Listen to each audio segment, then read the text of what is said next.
The clock on the kitchen wall read 1:17 in the morning, and Eleanor McAllister had not slept. She sat at the same table where she had sat every sleepless night for the past 3 weeks, the surface buried under a landslide of paper.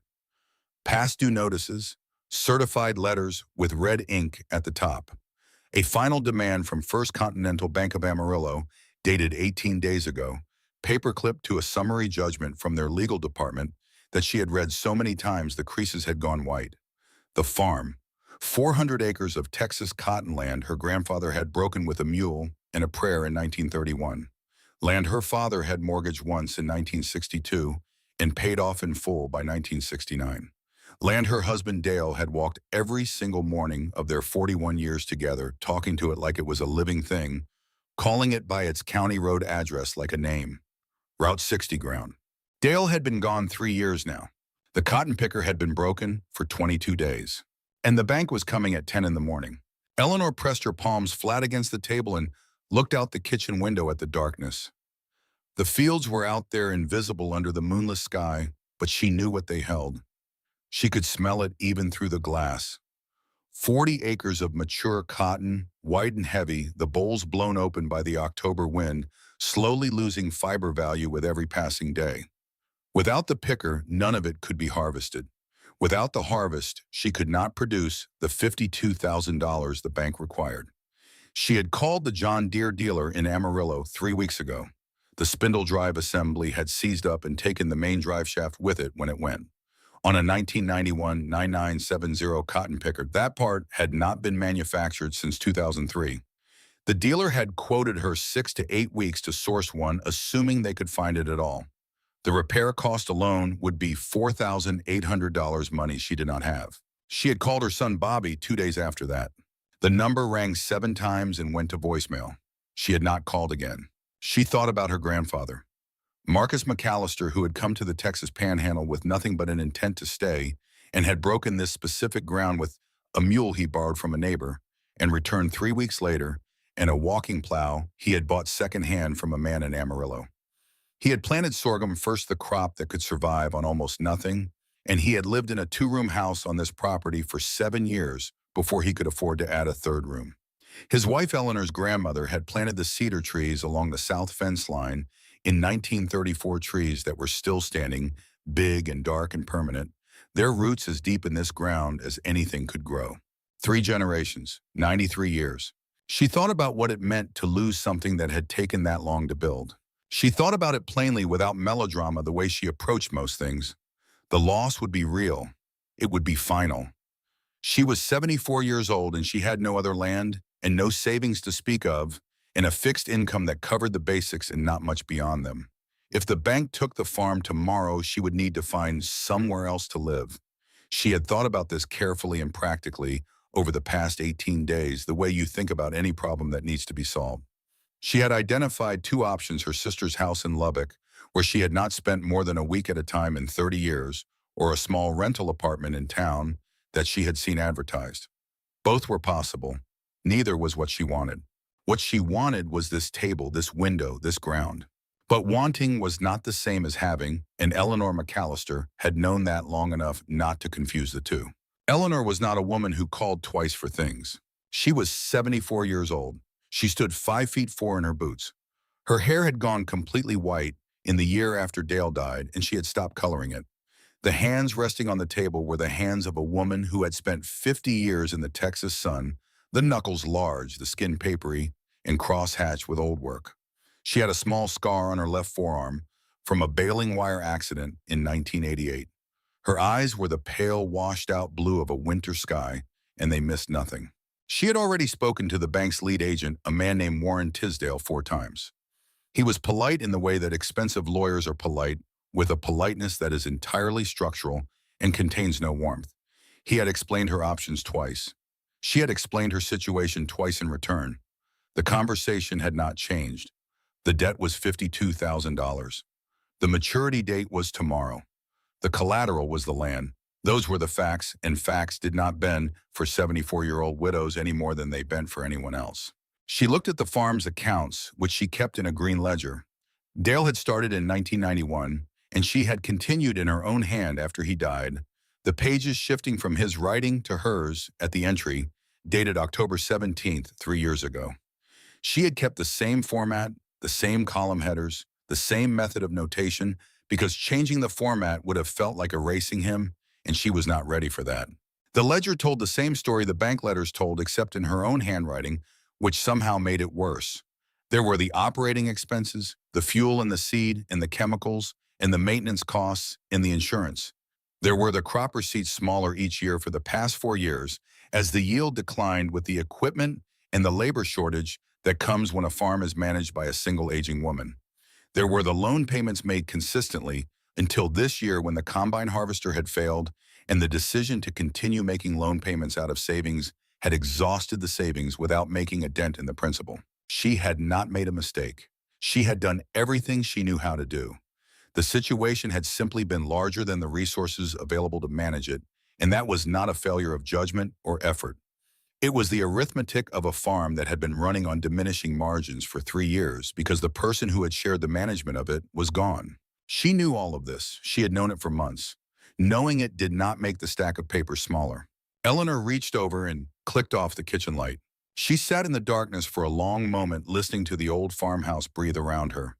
The creak of the roof joists, the low moan of the October wind finding gaps in the window frames Dale had meant to caulk the autumn before he died. The distant sound of a semi-truck on the highway a mile and a half north running toward Amarillo in the dark.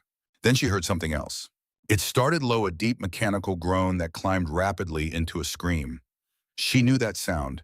She had lived off Route 60 for 40 years, and she knew the difference between a truck engine and a motorcycle, and she knew the difference between a motorcycle running normally and one running at a speed that the road could not safely hold. The sound peaked.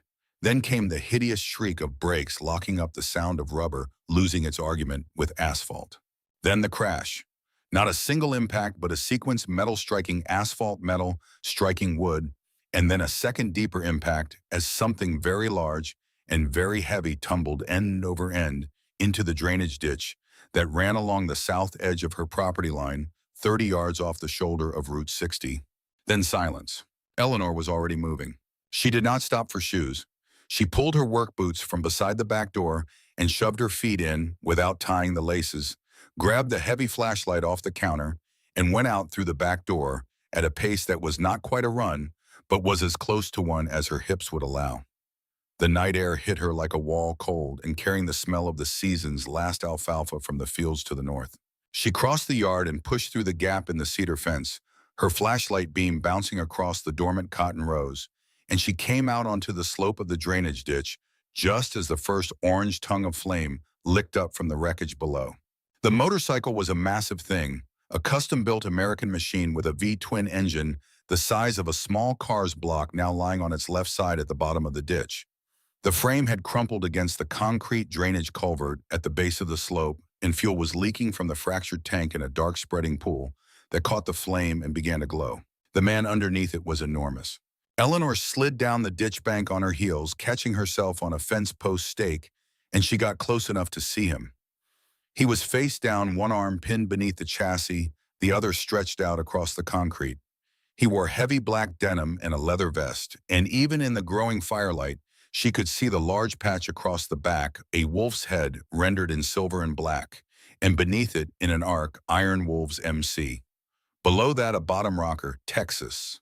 The fire was not yet at the tank, but the tank was cracked and the fuel was reaching the exhaust pipe, and Eleanor had grown up around enough farm machinery to know what happened next if she stood here measuring the situation instead of acting on it. She shone the flashlight along his leg. His right leg was under the rear frame of the motorcycle, the tire resting across his calf. The bike weighed, at her best estimate, somewhere between 500 and 600 pounds. She was a 74-year-old woman who had not lifted anything heavier than a 50-pound feed sack in the past 5 years. She looked around the ditch. There was a length of rebar half buried in the concrete slope, rusted 18 inches long, left over from a culvert repair job some years back. She worked it free with both hands and jammed it under the frame of the motorcycle at the lowest point she could reach, using the lip of the culvert as a fulcrum. Then she pushed down on the rebar with everything she had. The machine did not move. She repositioned her feet, bent her knees the way Dale had taught her to lift heavy things when she was young, put her weight behind it, and pushed again. The frame groaned, shifted, lifted perhaps 2 inches. 2 inches was not enough, but it was a start. She repositioned again, her boots finding purchase on the damp concrete, and she drove herself downward with everything in her hips, in her back, in her arms, and the motorcycle lifted. Not far, not gracefully, but enough that his leg came free of the tire's weight, and she used her foot to push his boots sideways, clear of the frame, and then she let the machine settle back and went around to his head and grabbed him by the collar of his vest. He was well over 200 pounds. She pulled anyway. She dragged him 4 feet, 6 feet, 8 feet up the slope of the ditch, her knees bleeding where they had hit the concrete, her palm burning from the friction of the rebar and from the heat radiating off the engine block when she had reached underneath it. She got him to the top of the bank, to the dry grass, and she dropped to her knees beside him and put 2 fingers to his neck. His pulse was there. Strong, actually, a big man's pulse. She rolled him carefully onto his back. His forehead was laid open above the left eyebrow, a clean cut that was bleeding freely down into his gray-streaked beard. His right leg looked intact, no compound fracture visible, though there would be deep bruising at minimum. He was breathing on his own steadily if shallowly. The motorcycle's fuel tank went up behind her with a concussive crack that she felt more than heard a wave of heat rolling across her back as she bent over him. Burning debris scattered across the ditch. She did not flinch. "Hey." She put her palm flat on his sternum. "Hey, wake up." He did not wake up. Eleanor looked down the empty highway. No headlights, no sign of anyone.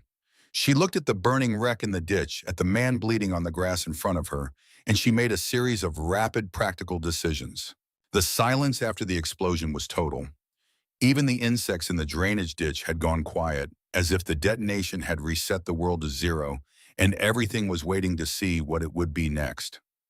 Eleanor lay on the dry grass at the top of the bank with the man beside her, both of them coated in dust, in the grit that an explosion sends outward in every direction, and she could feel her heartbeat in her burned palms and in her knees where they had hit the concrete. She did not allow herself to feel any of it yet. There was still work to do. She had learned this early growing up on a farm, that the body will cooperate with the task if you insist and will only present its bill when the task is completed. Her father had taught her this by example, working through a broken finger in the middle of a harvest because stopping was not an option, wrapping it himself in the evening when the day's work was done. Dale had operated the same way. Eleanor had inherited it or absorbed it or simply found that it was true and had organized herself accordingly. The compress needed to stay in place. She pressed it firmly. The man's breathing was steady. That was the important thing. That was the fact she organized the next minutes around. She went back to the house. She called 911 and reported the accident, giving the mile marker and the county road number. The dispatcher told her emergency services would be there in approximately 22 minutes. Eleanor looked at the clock. It was 1:39 in the morning. She went back outside with a clean dish towel and the first aid kit Dale had kept stocked in the hall closet. She had added to it over the years with the additions that farm life requires: butterfly closures, a proper compression, bandage, medical tape, a pair of trauma shears. She folded the dish towel into a compress and pressed it firmly against the wound on his forehead, taping it in place. She elevated his right leg on a folded canvas tarp she pulled from the shed. She sat beside him in the cold dark and kept the compress in place with her hand and waited. His eyes opened at 1:52 in the morning. They were dark brown, almost black in the firelight, and they came open fast the way the eyes of men who have spent time in dangerous situations come open, immediately alert, immediately taking inventory. He looked at the burning ditch. He looked at the sky. He looked at Eleanor. She could see him processing it. The compress on his head, the woman's hand holding it, the woman's age, the absence of the motorcycle. "Your bike is gone," she said. "Fire got it. Your leg is going to hurt for a while, but I don't think anything broke. EMTs are about 20 minutes out." He looked at her for a long moment. His voice, when it came, was deep and rough, abraded by years of road noise and open-air riding and whatever else had worn it into that particular texture. "You pull me out." "I did. By yourself. There wasn't anyone else around." He looked at her hands. Her palms were red, the skin at the base of each thumb already blistering where it had contacted the hot metal of the frame. He looked at the dried blood on her knees from where she had gone down on the concrete. "You're bleeding," he said. "So are you." She pressed the compress a fraction firmer. Lie still. You may have a concussion. He lay still, not because she told him to. Eleanor could see that. He lay still because he was taking stock of himself, cataloging damage the way a man does when he has been in enough accidents to know the protocol. Raymond Holden, he said after a moment. Cage. Eleanor McAllister, don't try to sit up. He didn't. He looked at the sky, which was beginning to show the faintest indigo at the eastern edge, the pre-dawn color that comes before any actual light. How'd you get the bike up? Rebar and a fulcrum. 8th grade physics. Something shifted in his expression. It might have been the beginning of a smile suppressed before it fully formed. 8th grade physics. The lever is the oldest tool there is, Eleanor said. My husband used to say that. The EMTs arrived at 2062, paramedics named Torres and Webb, who were professional and efficient, and asked Eleanor several questions she answered with the accuracy of a woman who had been present and paying attention. They assessed Cage, confirmed the absence of spinal injury, treated the head laceration with 6 sutures, and confirmed the right leg bruising was soft tissue only. They wanted to transport him to the hospital in Amarillo. He refused. He refused in a tone that made Torres and Webb look at each other and make a decision to stop pushing the point. He signed the refusal form. He sat up slowly and looked at Eleanor. I can't leave you at the side of the road, she said before he could speak. I wasn't going to ask you to. She drove him back to the farmhouse in her truck, the old F250 that Dale had bought in 2009, and Eleanor had maintained with the same straightforward care she applied to everything. Cage sat in the passenger seat with his head back against the window and his eyes open, watching the dark field slide past. Cotton, he said. Yes. A lot of it still standing. Eleanor said nothing. She set him up in the guest room that had been Bobby's room, a fact she did not mention. She put clean towels on the chair and a glass of water on the nightstand and told him there was aspirin in the medicine cabinet across the hall. Thank you, he said. You're welcome. Sleep if you can. She went back to the kitchen table. She sat down in front of the stack of papers. The sky outside was going from black to indigo to gray, the slow, unstoppable progression of morning in the Texas Panhandle. At 7:15, she heard him moving in the hall. He appeared in the kitchen doorway. He was a large man, she confirmed again in the morning light. 6'2" at minimum, broad through the shoulders, his leather vest over a clean black t-shirt that he had apparently found in his saddlebag because she had not provided it. He had washed his face. The white bandage on his forehead was clean. His dark hair was shot through with gray at the temples.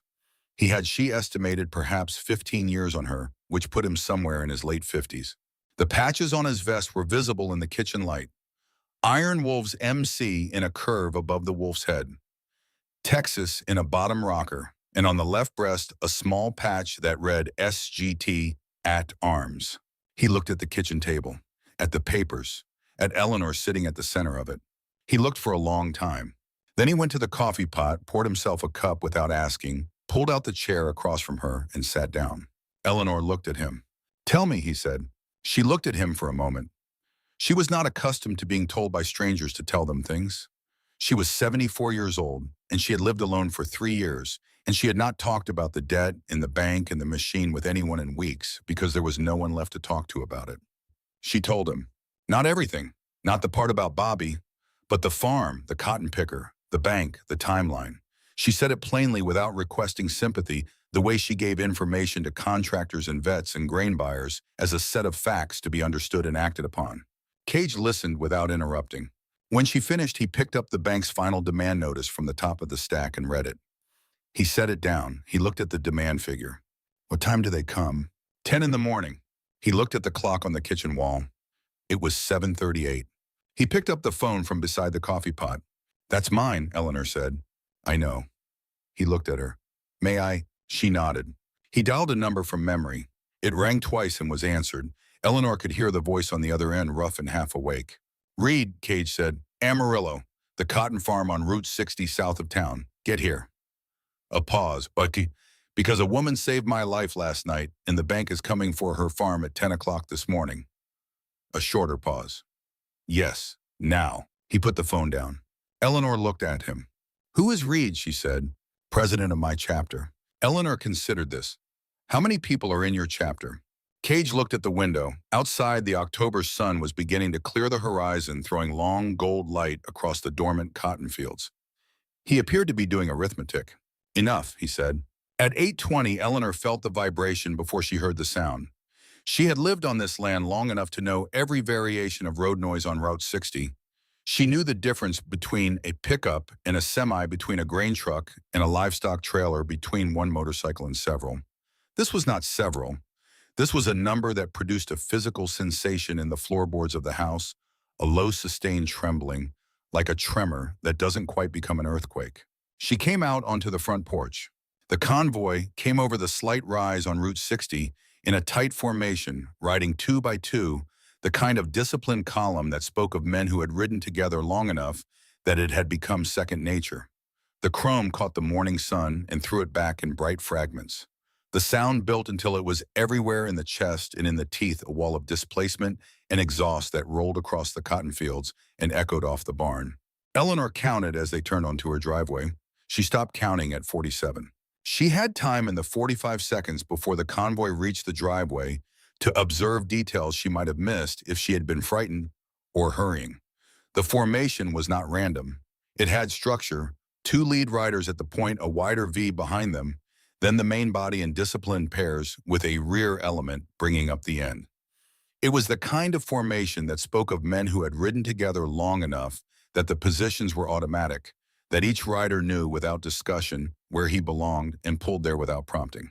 She noticed that none of them were looking at her exactly, even though they all knew where the farmhouse was and where she would be standing.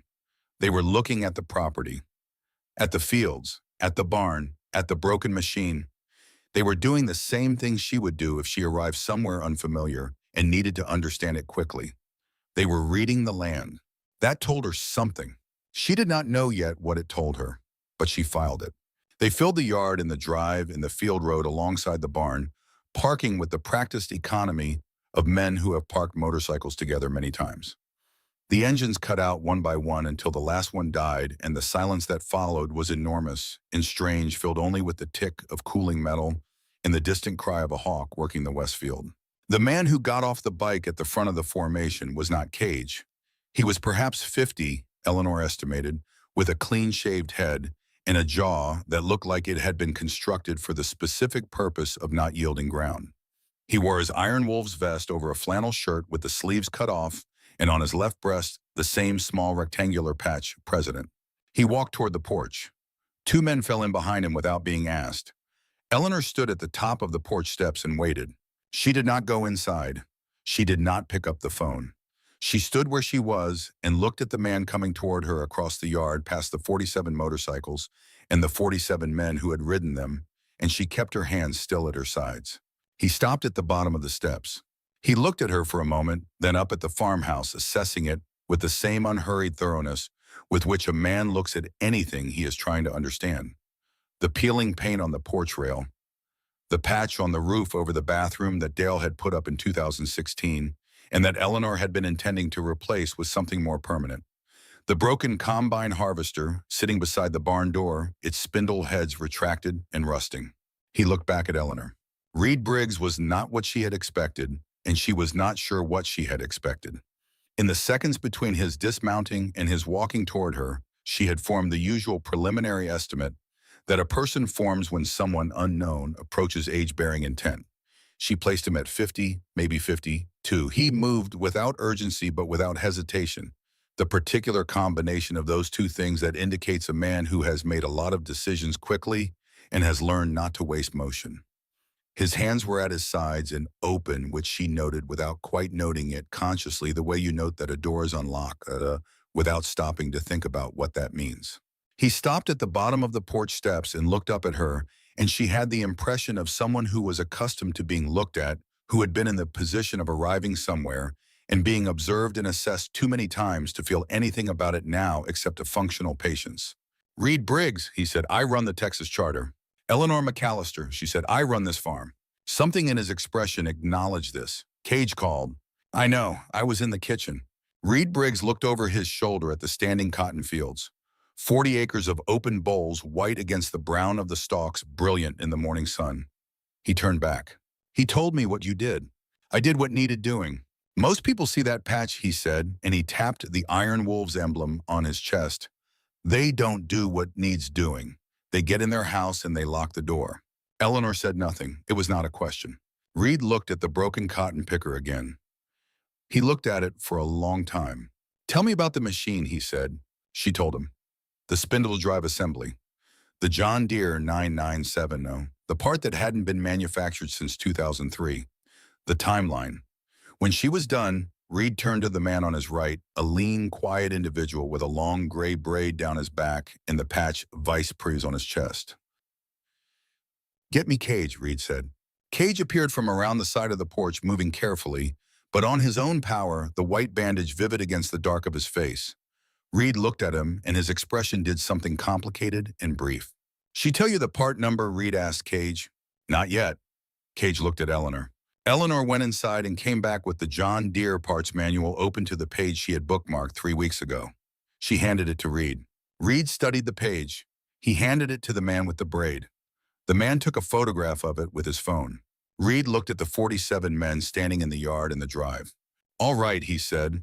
His voice was not loud, but it carried. This farm has 400 acres of cotton that needs to come in before 10 o'clock this morning.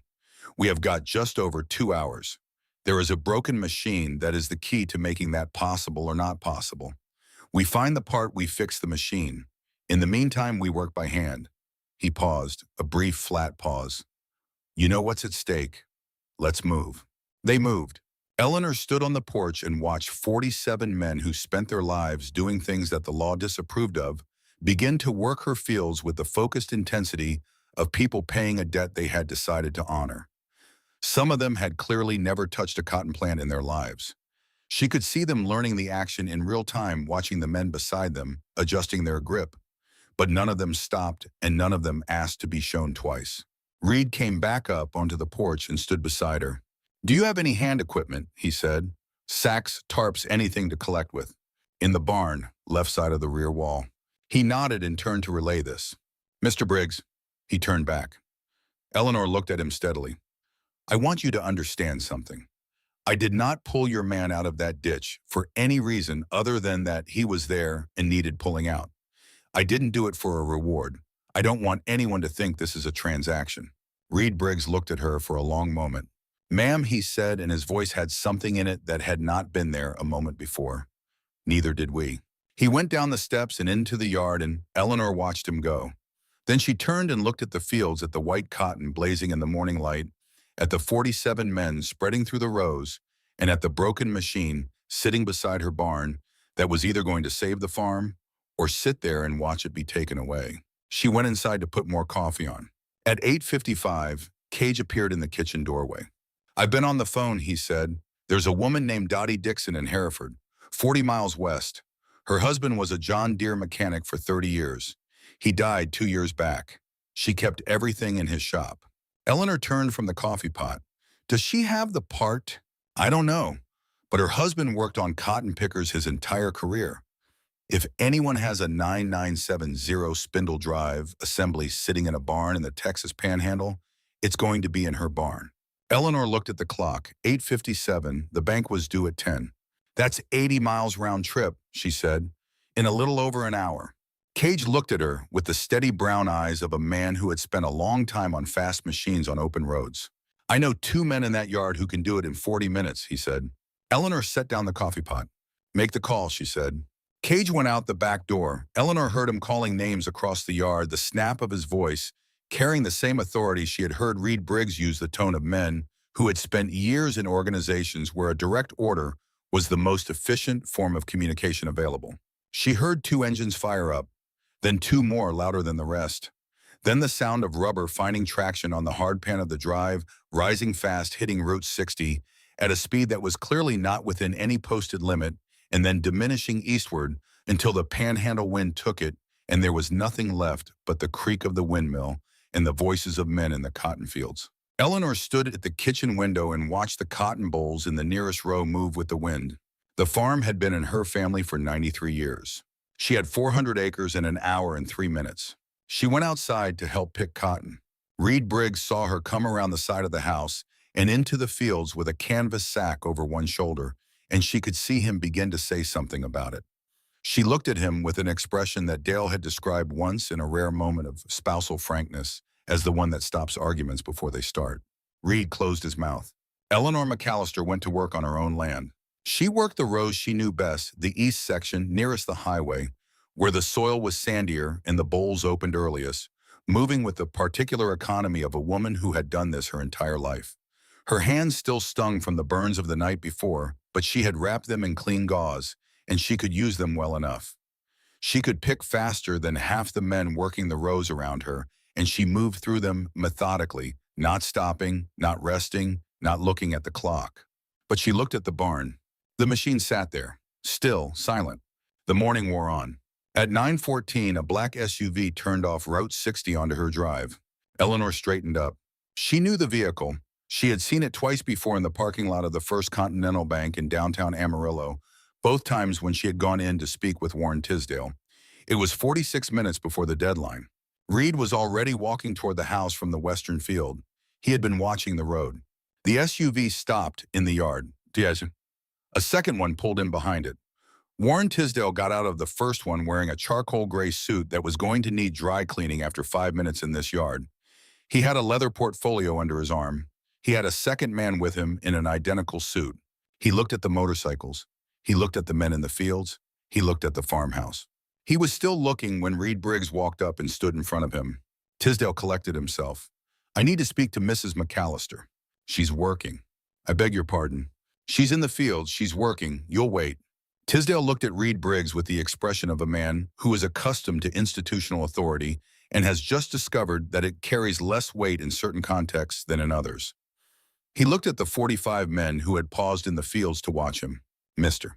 Briggs, Mr. Briggs, I have a court-authorized foreclosure order. The debt matures at 10 o'clock this morning. I am well within my rights to—" "It is 9:17, Reed said. His voice was entirely reasonable. "The deadline is 10. You are here 43 minutes early. Mrs. McAllister does not owe you anything until 10 o'clock. You are on private property without an invitation, which makes you a trespasser, and in Texas that carries its own set of implications." Reed smiled briefly. "You want to wait in your truck, or you want to stand out here in the sun?" Tisdale looked at the second man in the suit, who looked at the 45 bikers, who were all looking at him and who said nothing. Tisdale went back to the SUV. Eleanor had watched the exchange from the edge of the field. She pulled off her work gloves, tucked them in her back pocket, and walked across the yard to where Reed was standing. "He'll stay," Reed said. "He's got nowhere to go." "I know." Eleanor looked at the clock above the barn door, a large outdoor clock Dale had installed in 2004 because he hated squinting at his watch. 9:19. 41 minutes. She looked at the cotton picker. She looked at the road west. No dust cloud. No sound of approaching engines. She picked up her gloves and went back to the field. At 9:41, with 19 minutes remaining and the banker's SUV still parked in her yard, Eleanor McAllister was working the last row of the east section when she became aware of a sound on the western horizon. 2 engines, coming fast, coming very fast. She stood up. The sound grew from a distant note to a roar to a presence, and then 2 motorcycles flew over the rise on Route 60 going in excess of 100 miles an hour and hit her driveway at a speed that threw rooster tails of caliche gravel 20 feet into the air. They slid to a stop in the yard. The rider of the first bike swung off before the machine had fully stopped moving, his face streaked with road grime and his jacket plastered flat against his chest from the wind. He reached into his saddlebag with both hands. He pulled out a heavy mechanical component, steel and brass caked with old grease, a spindle drive assembly from a 1991 John Deere 9970 cotton picker. He held it up. The yard went quiet. Then someone in the field made a sound, and someone else answered it, and then it was not quiet at all. Eleanor stood at the edge of the field with both hands at her sides and looked at the part. She looked at the barn. She looked at the clock above the barn door. 9:43. 17 minutes. She looked at Reed Briggs. Reed looked at her. "I need a mechanic," Eleanor said. "So do I," Reed said. Cage was already moving toward them from the side of the house, and he had a look on his face that Eleanor would later think about the look of a man who has been on the phone and has arranged something he is not entirely sure was the right arrangement to make. "There's something else," Cage said. Eleanor waited. "I called Dottie Dixon," he said, "to tell her we were coming. She already knew what we needed the part for. Her husband worked this farm in 1998, did the cotton picker's first major service. She knew your husband. Eleanor's expression did not change, but something moved in the pale blue of her eyes. And, she said, she wouldn't let Slade and Duke take the part without her. Eleanor looked at the road. Where is she? Eleanor said. Coming, Cage said. She's 71. She drives slower than my guys. The sound of a truck engine came over the rise on Route 60. It was an old Ford Ranger faded red moving at a sensible speed that was nothing like the speed of the two motorcycles that had preceded it.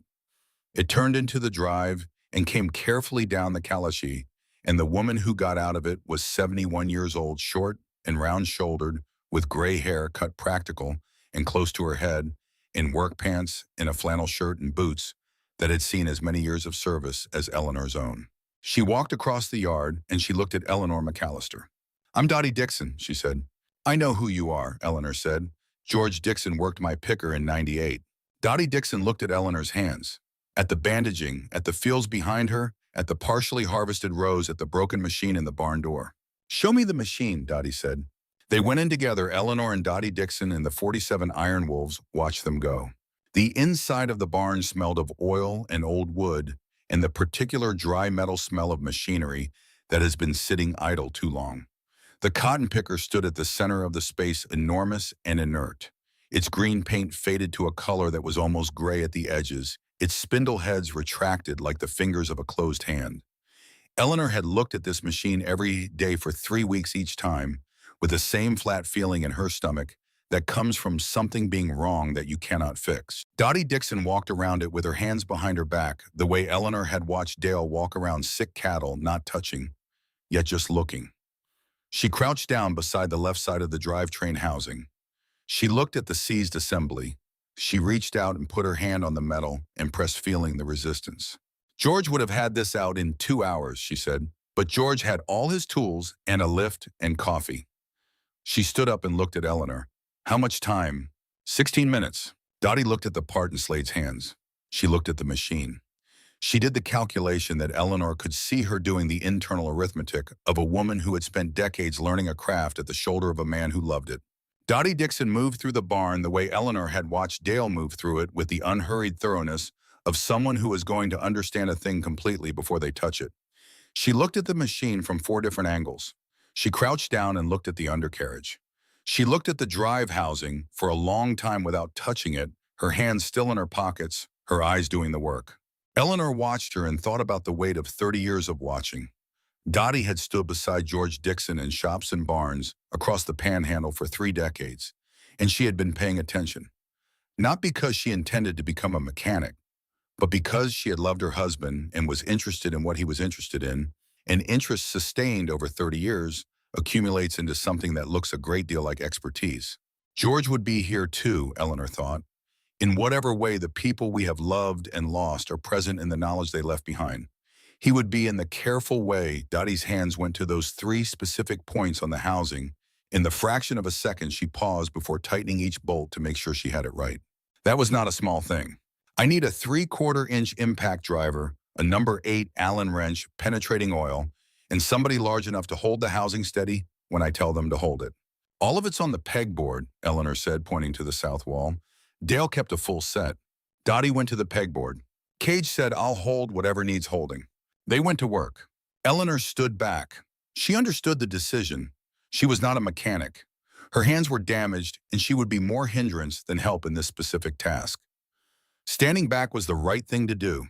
She stood back and watched Dottie Dixon work, and she did what she had been doing all night, which was to keep her mind steady and her breathing even, and to not look at the clock more than she could help. She looked at the clock. 9:47. She went to the barn door and looked out. The yards was as it had been, the motorcycles, the men, the 2 black SUVs with their occupants inside. The cotton in the fields, the wide flat panhandle sky. She heard the impact driver begin its rapid percussive work behind her.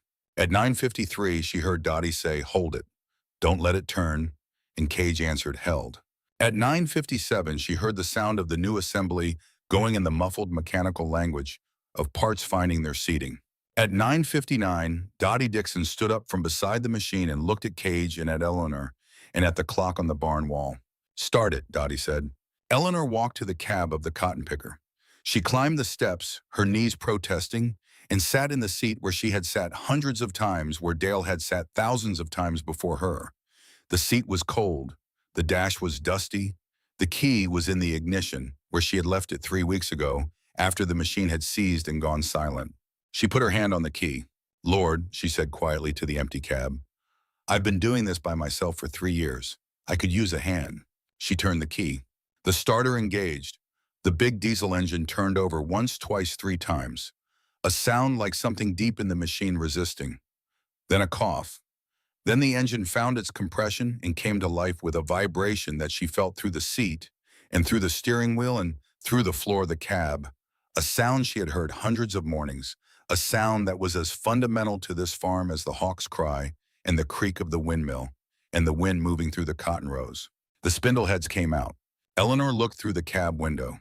She saw Dottie Dixon standing in the barn with her hands at her sides watching the machine, and the expression on the older woman's face was the expression of a person watching something they were not sure was going to happen actually happen. Eleanor looked at the clock on the barn wall. 10:01. She looked at the yard. Warren Tisdale had gotten out of his SUV. He was walking toward the barn. Reed Briggs was already moving to intercept him.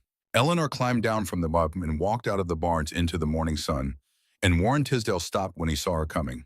He had his portfolio open. He had the foreclosure order in his hand. His expression was the expression of a man who has waited longer than he wanted to and who has decided that waiting is over. "Mrs. McAllister," he said, "it is 10:01. I'm here to serve Mr. Tisdale."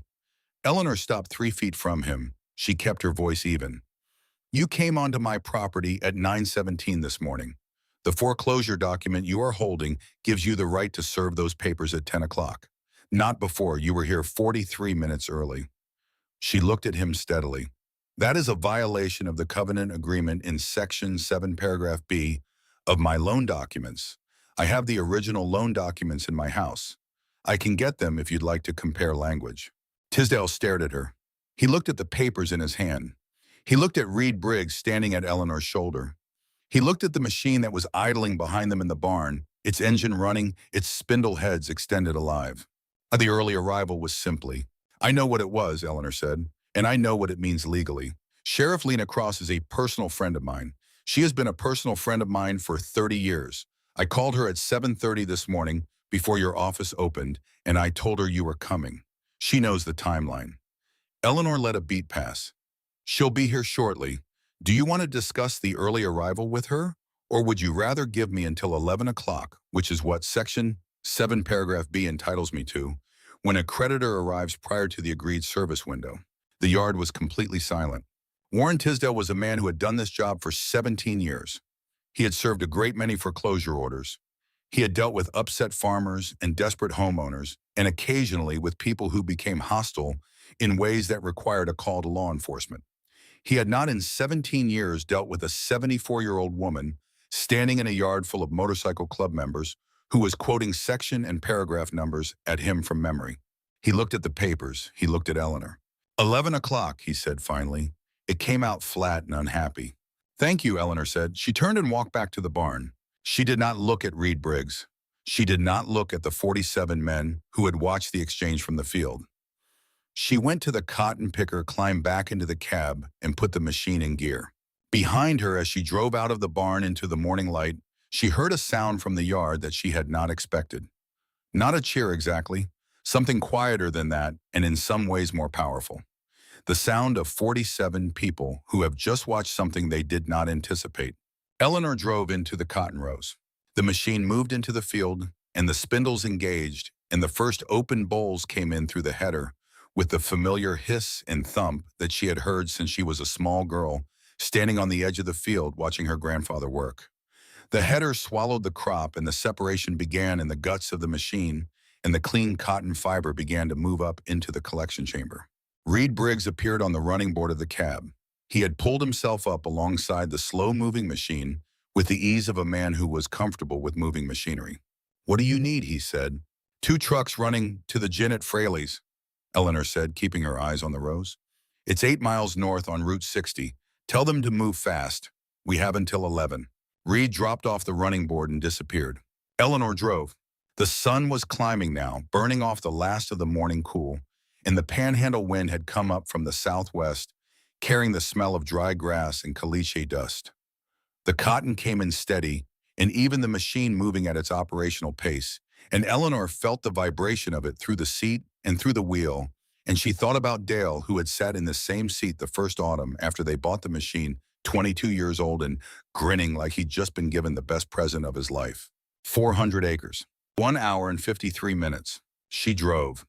The cotton picker moved through the first row at 4 miles an hour, and Eleanor let it find its rhythm. She had driven this machine hundreds of times in every kind of weather and light the Texas panhandle could produce through storms and heat waves and the occasional early frost that came without warning and turned the open bowls brittle and black at the edges. She knew every vibration and every sound it made when it was working correctly, and she could hear now under the engine note and the hiss of the crop coming through the header a slight unevenness in the spindle drive that told her Dottie's repair was functional but not perfect. Not that it mattered. It did not need to be perfect. It only needed to last until 11 o'clock. Through the cab window, she could see the field road to the north where a pickup truck had appeared and was backing toward the collection bin at the rear of the machine. One of the Iron Wolves had found the grain truck in her equipment barn. She hadn't asked who. It had simply appeared as things had been simply appearing since 8:20 that morning. Two more vehicles materialized on the field road. She could see them from the pub: an aging flatbed with wooden sideboards and a utility trailer pulled by a pickup she didn't recognize. Men were loading canvas collection sacks onto both of them.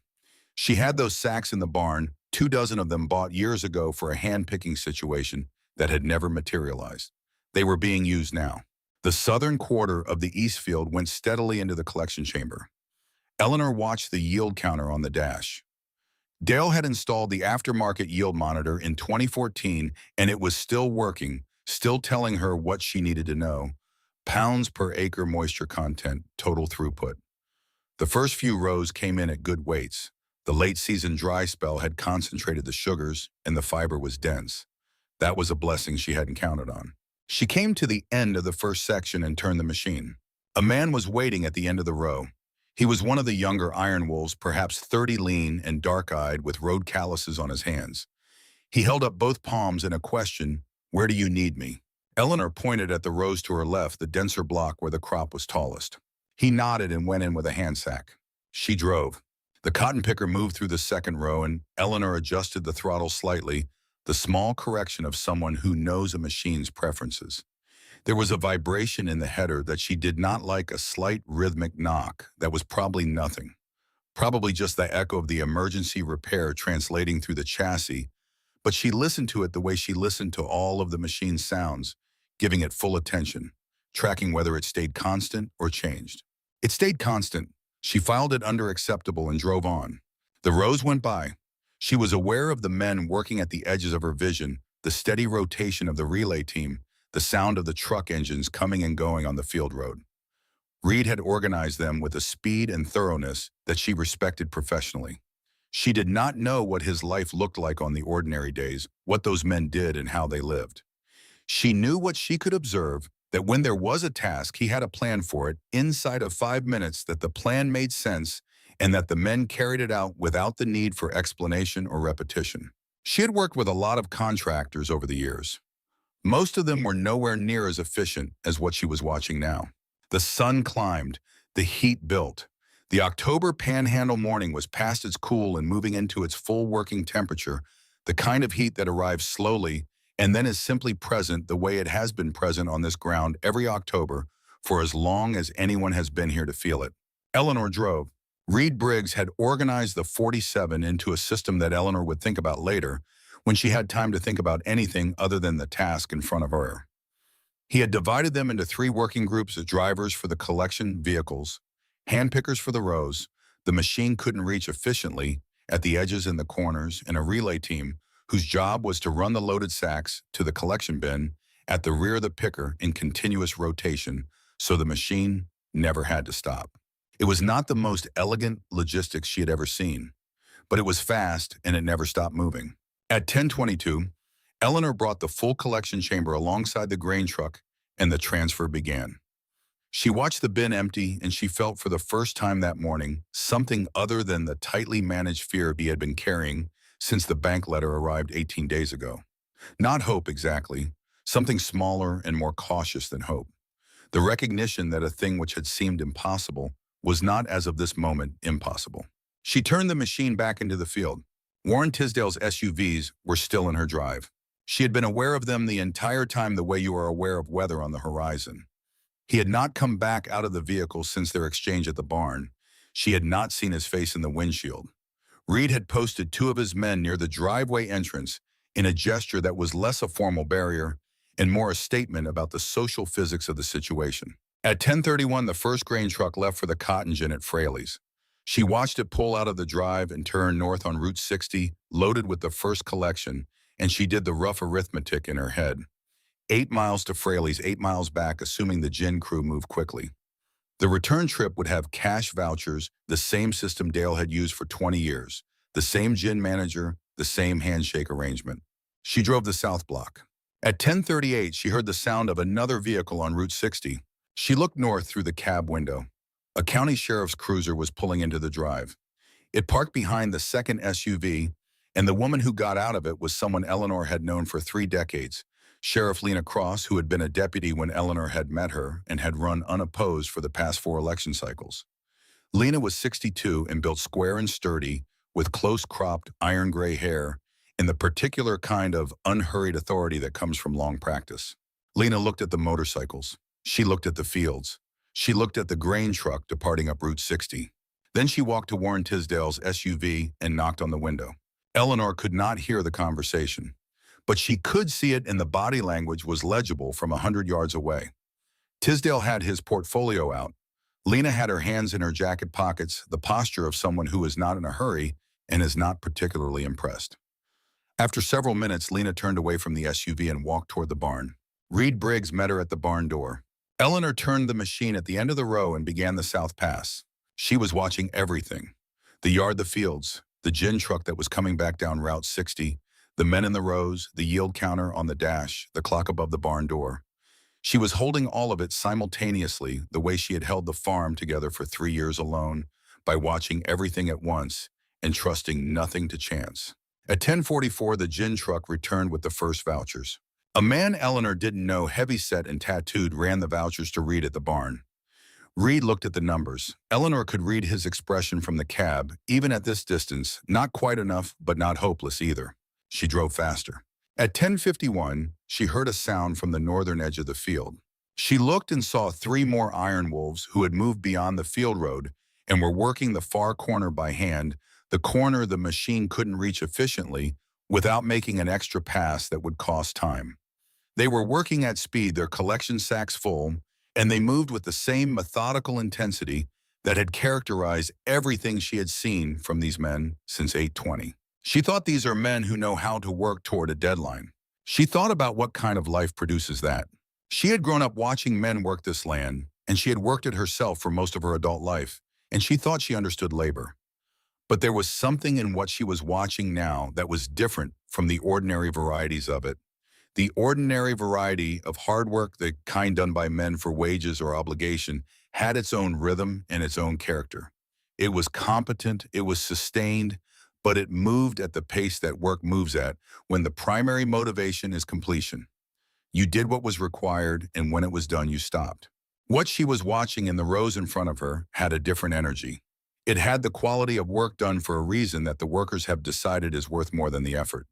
She had seen this before in the years when there was a drought and the neighbors came to help trading labor the old one, because everyone understood that the farm that survived the drought could help the farm that didn't next time. She had seen it in Dale every year, at the end of the season, when the last of the crop came in, and the sense of completion produced something beyond tiredness, something that looked like satisfaction, but was deeper than that. What she was seeing in those rows was men working for someone they had decided deserved it. That was its own category. That was the thing she was watching. She drove. The yield counter climbed. She turned the machine into the last major block. The yield counter was reading well. The fiber was dense and the moisture was low, which was good for weight and good for price. The gin at Fraley's would grade it out at a decent number. She did the arithmetic again, the arithmetic she had been doing and revising all morning as new information came in. The debt was $52,000. The interest and fees as of today's date brought the total to approximately $52,800. She needed to clear that number. The question was whether 400 acres of cotton, hand-stripped and machine-harvested in 2 hours under emergency conditions, was going to hit that number. She drove. At 10:58, the second gin truck left. At 11:02, something happened that she felt before she heard it. A change in the engine note of the cotton picker. Subtle. A variation in the spindle drive frequency that she had been half expecting since the moment Dottie said the repair was functional, but had not said it was permanent. Eleanor's hands tightened on the wheel and she held very still and listened. The note steadied. She breathed. The note changed again. She cut the throttle and brought the machine to a stop. The engine was still running, but the spindle drive was stuttering. She could feel it in the vibration of the floor. The repair had been made under emergency conditions with a second-hand part and penetrating oil in 18 minutes in the expertise of a 71-year-old woman who had learned from her husband. It had held for an hour and 2 minutes. Now it was telling her something. She climbed down from the cab. Reed was across the field in perhaps 30 seconds. He could read what the stopped machine meant. What's wrong? Drive's stuttering. It's going to lock up again if I push it. Reed looked at the field, at the portion remaining, at the clock. At that moment, Dottie Dixon appeared around the corner of the barn. She had not left. Eleanor was not surprised. The older woman walked across the stubble of the already harvested section with her hands swinging at her sides, and she stopped at the machine and put her ear close to the drive housing and listened to the engine running. Then she reached into the pocket of her flannel shirt and pulled out a small bottle of penetrating oil. I kept it, she said as explanation. She crouched beside the machine. She applied the oil to 3 specific points with the practiced accuracy of someone who had watched the same process performed many times and had ultimately learned it herself. She wiped the excess with her sleeve. Give it 2 minutes, she said. Reed looked at the clock. 11:04. Eleanor looked at what remained of the field. How much, she asked Reed, meaning the vouchers. First load came in at 23:04. Second truck isn't back yet. Eleanor did the arithmetic. The machine had covered perhaps 65% of the field before stopping. She had 47 people picking by hand. In the time remaining, the hand crews could reasonably clear another 10 to 12% of the total acreage. 65 plus 11 was 76%. 76% of 400 acres at this morning's fiber price was going to be close. Very close. The kind of close that does not feel comfortable. She looked at Dottie. 2 minutes, Dottie said again. She was not looking at the clock. It was the longest 2 minutes of Eleanor's morning. She stood by the machine in the October sun, and she did not move, and she did not look at the bank's SUVs, and she did not look at Warren Tisdale, and she did not look at the clock above the barn door. She looked at her field, at the white bowls still on the remaining 35% of the crop, at the men working the edges, at the flat blue sky above the panhandle. She thought about Dale walking this field in the mornings, calling it by its address. Route 60 ground. She thought about her grandfather breaking the soil with a mule. She thought about Bobby. She did not know why she thought about Bobby. He had not been part of the calculations she had been running all morning. But he was there suddenly in her mind, the way things come back when the mind briefly relaxes its grip on the immediate problem. Bobby at 8 riding on the cotton picker with Dale on a school day they decided not to count. Bobby at 16 angry about something she couldn't even now remember. Bobby at 38 standing at Dale's funeral on the far side of the grave, and they had not spoken that day, not really spoken, and she was not sure why. Not sure whose silence had started it. 2 minutes is not a long time. In most circumstances, 2 minutes is a duration that passes without notice, absorbed into the general flow of a day without leaving a mark. But in the context of 11 o'clock approaching, in a field partially unharvested, and a banker in a black SUV in the driveway with a legal document, 2 minutes acquires a different character. It becomes a specific thing with a beginning and a middle and an end, and each of its 120 seconds is individually felt. Eleanor counted the first 30 of them before she stopped counting, because counting was not useful and was taking attention she needed elsewhere. She put her attention on the machine, on the engine note, on the vibration through the floor of the cab, on the specific quality of the stutter in the spindle drive, whether it was getting worse or staying constant, Or perhaps if Dottie's oil had gone where it needed to go, beginning to ease. She listened. She had been listening to machines her whole life. Farm machinery, which is complex and old, and constantly maintained and constantly breaking, teaches you to listen in a particular way. Not just for the presence of a sound, but for its character, its rhythm, its change over time. A sound that stays constant is one kind of problem. A sound that gets worse is another. A sound that eases is information of a different kind entirely. She listened. The stutter was there. It was constant. It was not getting worse. She held that. She let herself hold it without drawing a conclusion. 120 seconds of which approximately 40 remained. Try it, Dottie said. Eleanor climbed back into the cab. She engaged the drive, slowly feeling for the frequency. The spindle heads moved, steady. The drive engaged fully. The machine moved forward, and the remaining bowls began to come through the header with a familiar hiss, and Eleanor felt the vibration under her hands, and it was smooth. She drove. The last 35% of the field went in under the October sun, the machine moving steadily, the hand crews working the corners and the edge rows, the relay team running sacks to the collection bin, the gin trucks moving back and forth on Route 60 like a short-course ferry service. At 11:19, Eleanor made the last pass. She came out of the final row and turned onto the field road and stopped the machine and sat in the cab for a moment in the sudden quiet of the engine idling down. The field behind her was stubble and empty stalks, the white gone from it cleared. She looked out through the dusty cab window at 400 acres of harvested ground, and she was aware that her hands were shaking. Not from fear, but from the release of something that had been held very tight for a very long time. She climbed down. Dottie Dixon was waiting beside the machine. They looked at each other.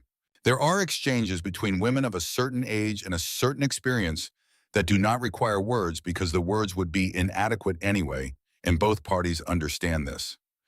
Eleanor put her hand on Dottie's arm for a moment. Dottie covered it with her own. That was enough.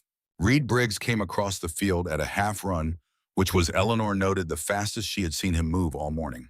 He stopped in front of her and held out the vouchers. There were 4 of them now, 4 trips to Fraley's Gin, 4 graded lots, 4 settlement receipts. Eleanor took them. She stood in her harvested field and she added the numbers. She added them again. She looked at Reed. "It's close," she said. "How close?" Eleanor looked at the numbers a third time. She looked at the debt figure in her head. $1,100, she said. "I'm short $1,100. The yard was quiet. Reed looked at the vouchers. He looked at the field. He looked at his men. He pulled his phone out. "Let me make a call," he said. Eleanor put her hand on his arm. "No," she said. He looked at her. "I said I didn't want a transaction," Eleanor said. "I meant it. If I can't clear this debt with my own crop on my own land, then I accept that." She looked at him steadily. "But before I accept it, I want to count what's left. I want to count what the hand-picked sacks graded out at. All of it." Reed was quiet for a moment. Then he turned to the man behind him. "Where's the last weight ticket from the hand-picked lot?" A man Eleanor recognized as the one who had been working the far corner of the north block came forward with the receipt he had been holding. He handed it to Reed. Reed looked at it. He passed it to Eleanor without a word. Eleanor looked at the number. The hand-picked lot, the cotton that 47 men had pulled by hand from the edge rows and the corners in 2 hours under a 10 o'clock October sun, had graded at a premium fiber rating. Dense, clean, low moisture. Fraley's Gin had paid the top of market rate. Eleanor added the new number to the total. She stood very still. She added the numbers again. Not because she didn't trust the first result, but because a decision like this one deserved to be checked. Dale had always checked his figures twice, had taught her to do the same, because a single check is what you do when you're confident, and double-checking is what you do when the stakes are high enough that confidence is not a sufficient substitute for certainty. The numbers were the same the second time as the first. She looked at the total for a moment longer than was strictly necessary, longer than the checking required. She looked at it the way you look at something you have been working toward for a long time when you first see it in front of you, wanting to hold the moment, wanting to let it be completely real before you move. $54,200. The debt was $52,800. The Route 60 ground had produced $54,200 on this specific October morning in this specific set of circumstances from the hands of 47 men and one woman in the machine that Dottie Dixon had kept alive. $1,400 left over. "Mr. Briggs," she said. "Reed, Reed." She looked up. "I need to go get Warren Tisdale."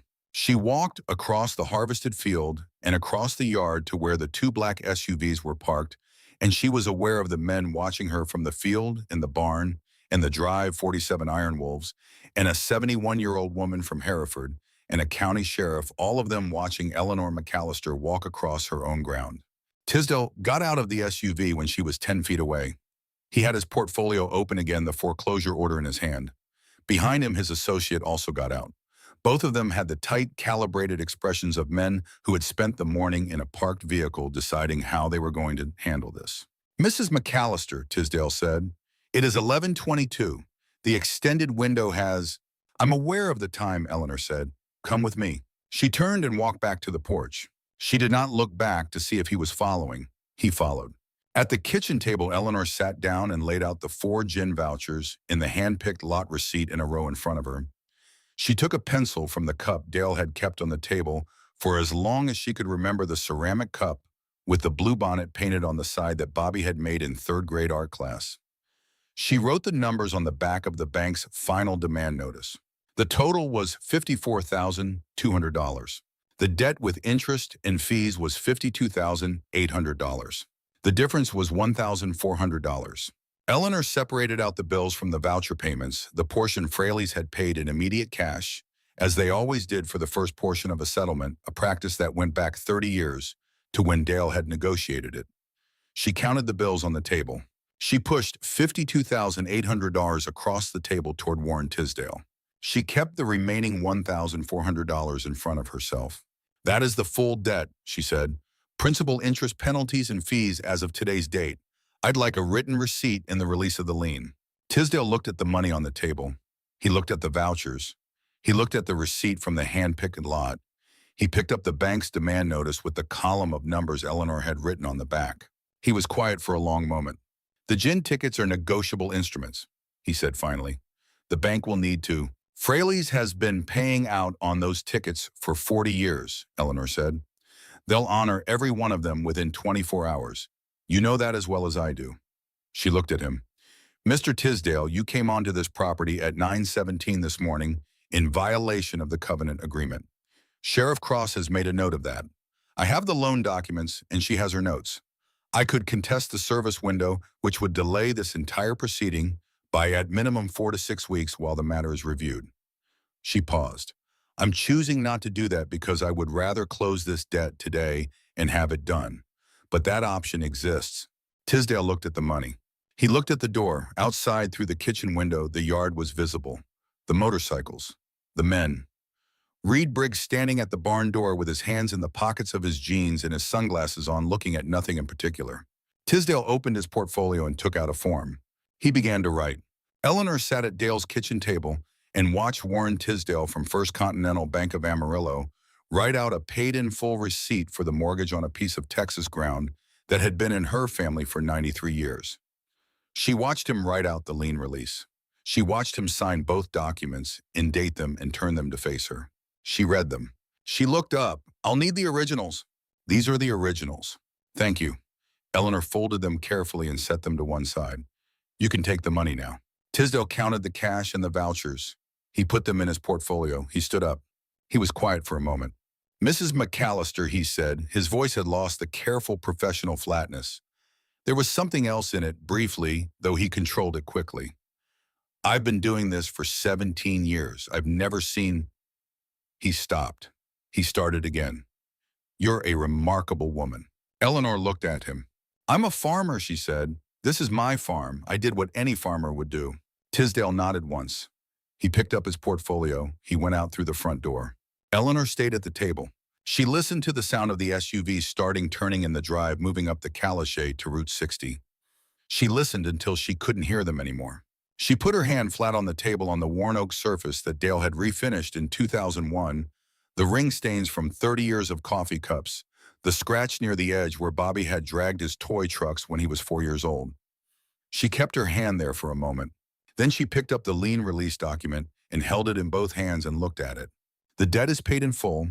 The mortgage is satisfied. The property is hereby released from all encumbrances." She set it down carefully. She stood up and went to the back door and opened it. The yard was full of motorcycles and men. The fields behind the barn were empty, the cotton cleared to stubble, the October light falling flat and gold across the harvested ground. Two of the iron wolves had found the old garden hose at the side of the barn and were washing their hands and arms, talking to each other in low voices. Several others were sitting on their bikes, having water from bottles they had found in the cooler. Someone had put the cooler out. Eleanor was not sure when. She had not done it herself. She stood in the doorway and looked at the yard and thought 3 years alone. And today, not alone. Not because she had asked for it, because she had done one right thing in the dark and it had come back around. Reed Briggs was standing at the edge of the porch steps. He had his sunglasses pushed up on his head, and he was looking at the harvested fields the same way he had looked at them that morning, when they were full of unpicked cotton, with the thorough, unhurried attention of a man who is trying to understand something completely. Eleanor came down the steps and stood beside him and looked at the fields with him. "Done," she said. "Done," he agreed. They stood there for a moment. "How much did you clear over the debt?" he said. $1,400. Reed said nothing, but the expression that moved across his scarred face was one she would not forget. It was the expression of a man who is watching the world work out exactly as it should, which is something that does not happen often enough to be taken for granted. Cage came around the side of the barn. He was moving better than he had been in the morning, the limp less pronounced, the set of his shoulders less guarded. He came up to the porch and looked at Eleanor. "He's gone," Cage said.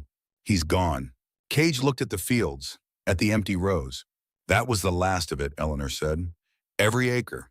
She paused. "Your man Slade, the one who went to Hereford for the part, he was very fast." "He's always been very fast," Cage said. "We've had different feelings about that over the years." Something in Eleanor's expression eased very slightly. It was not quite a smile. It was the softening that happens in a face that has been held steady under pressure for a long time when the pressure finally goes. "Tell him thank you," she said. "You can tell him yourself." "I intend to." Cage looked at the lien release in her hand. "It's free," he said. Eleanor looked down at the document. "It's free," she said. She stood on her porch with the October sun on her face and the harvested fields before her, and the paper in her hand, and she thought about 93 years and 3 generations, and a mule and a prayer and a combine and a rebar fulcrum and a woman from Hereford with a bottle of penetrating oil in her shirt pocket, and she thought about Dale walking the Route 60 ground in the early mornings. "Mr. Holden," she said. Cage turned. "Why do they call you Cage?" He was quiet for a moment. "Long story," he said. "I have time," Eleanor said. "I appear to have all the time in the world." He looked at her, and this time the expression on his face was the smile that had not quite formed the night before in the orange light of the burning ditch when she had told him about 8th grade physics. It formed now fully and without reservation. "It's not a flattering story," he said. "I've heard plenty of those," Eleanor said. "Come inside, I'll make coffee."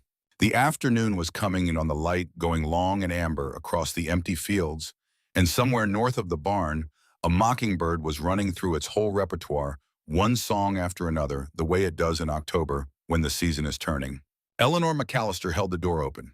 And Cage Sergeant-at-Arms of the Iron Wolves MC Texas Charter, a man who had spent 30 years doing things that were frequently dangerous and occasionally illegal, and never dull, walked into the farmhouse kitchen and sat down at the table with the bluebonnet cup and the worn oak surface and 3 years of solitude still hanging in the air. It was not an ending, but it was a breath. And outside in the yard, Reed Briggs looked at the empty field and the empty sky and said something quietly to the man beside him that no one else could hear. The other man looked at the farmhouse. He nodded.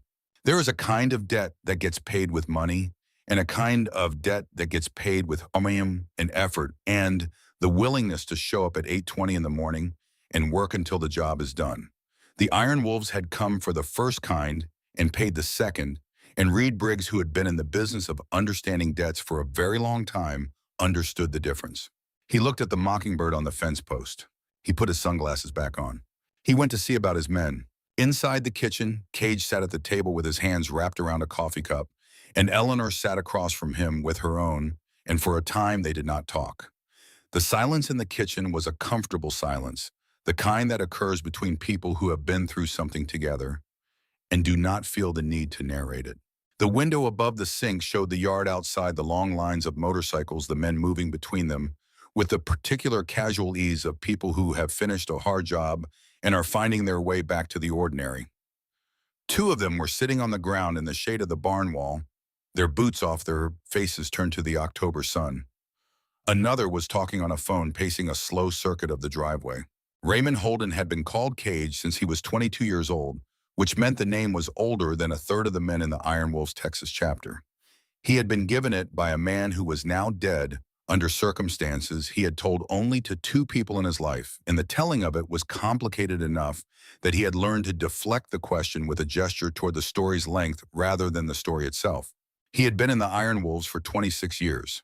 In that time, he had lived in 4 different states, ridden somewhere in the neighborhood of 600,000 miles, buried 7 brothers, attended 32 funerals that were not brothers but were close, survived one serious accident before last night, been shot at twice without consequence, and been shot once with a consequence that had required 6 weeks of recovery. He had been present for a number of events that did not appear in any record and would not.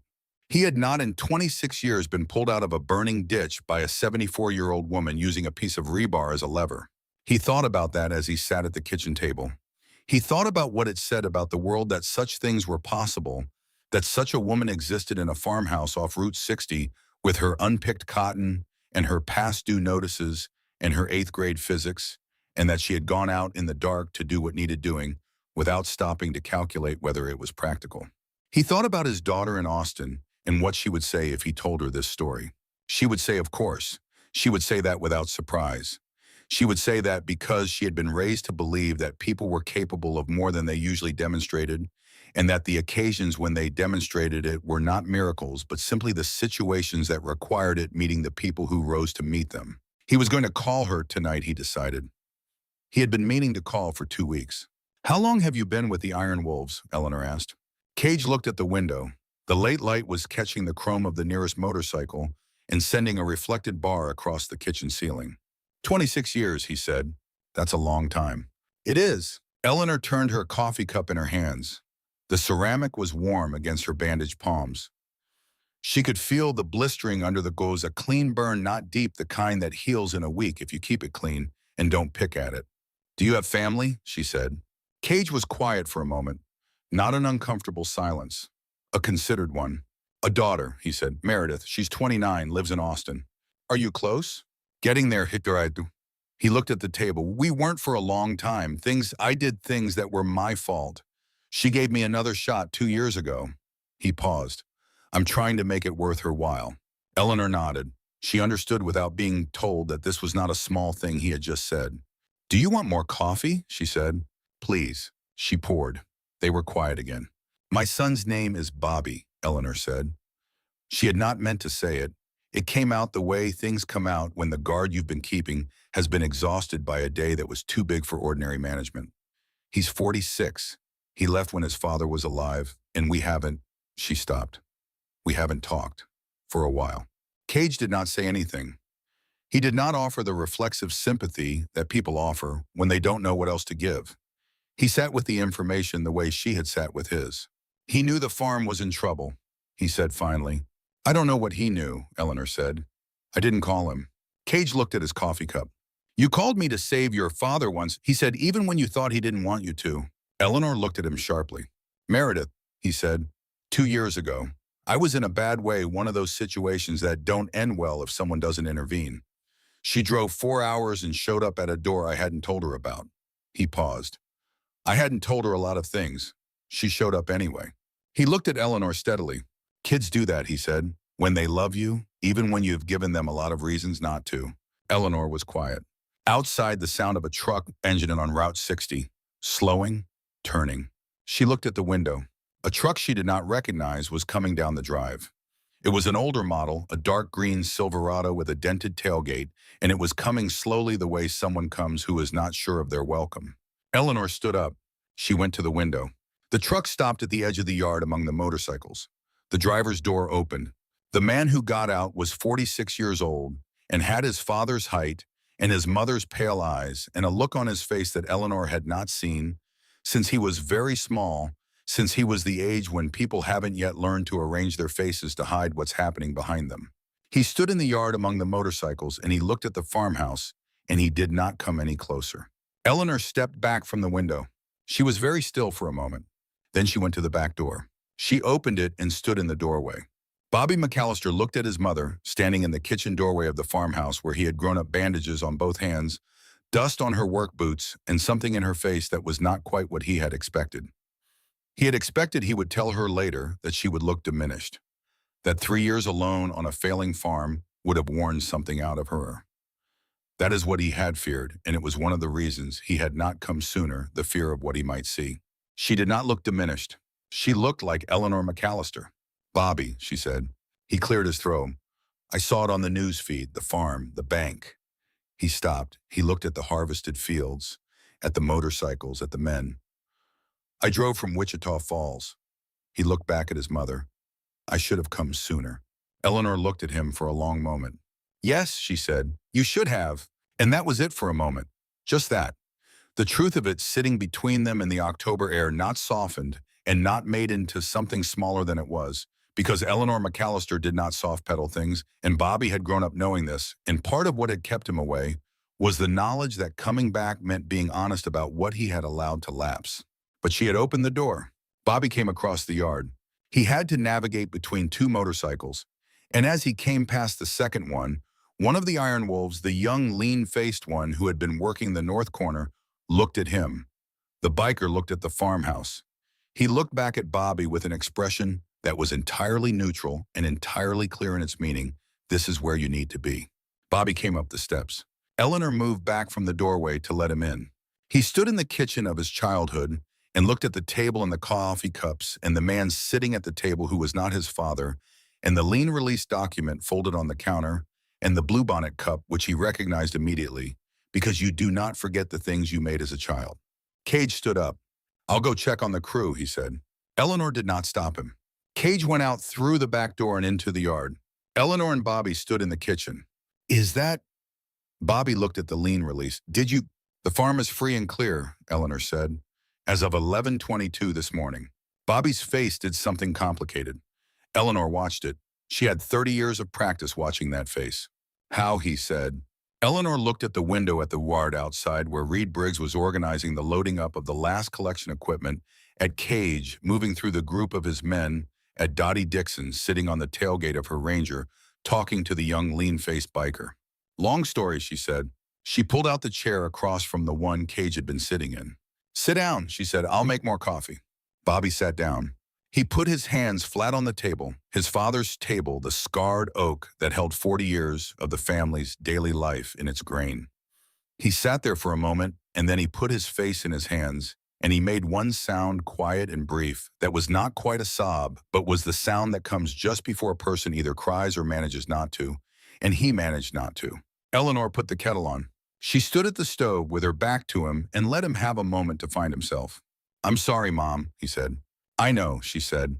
She did not say it was all right because 3 years of silence is not entirely all right, and both of them knew it. But she said what was true, and that was that she knew. And sometimes that is more important than absolution. The kettle began to heat. Outside, the sound of motorcycles starting up one after another, the deep percussive chorus of big American engines finding their rhythm. Eleanor turned from the stove and looked out the window.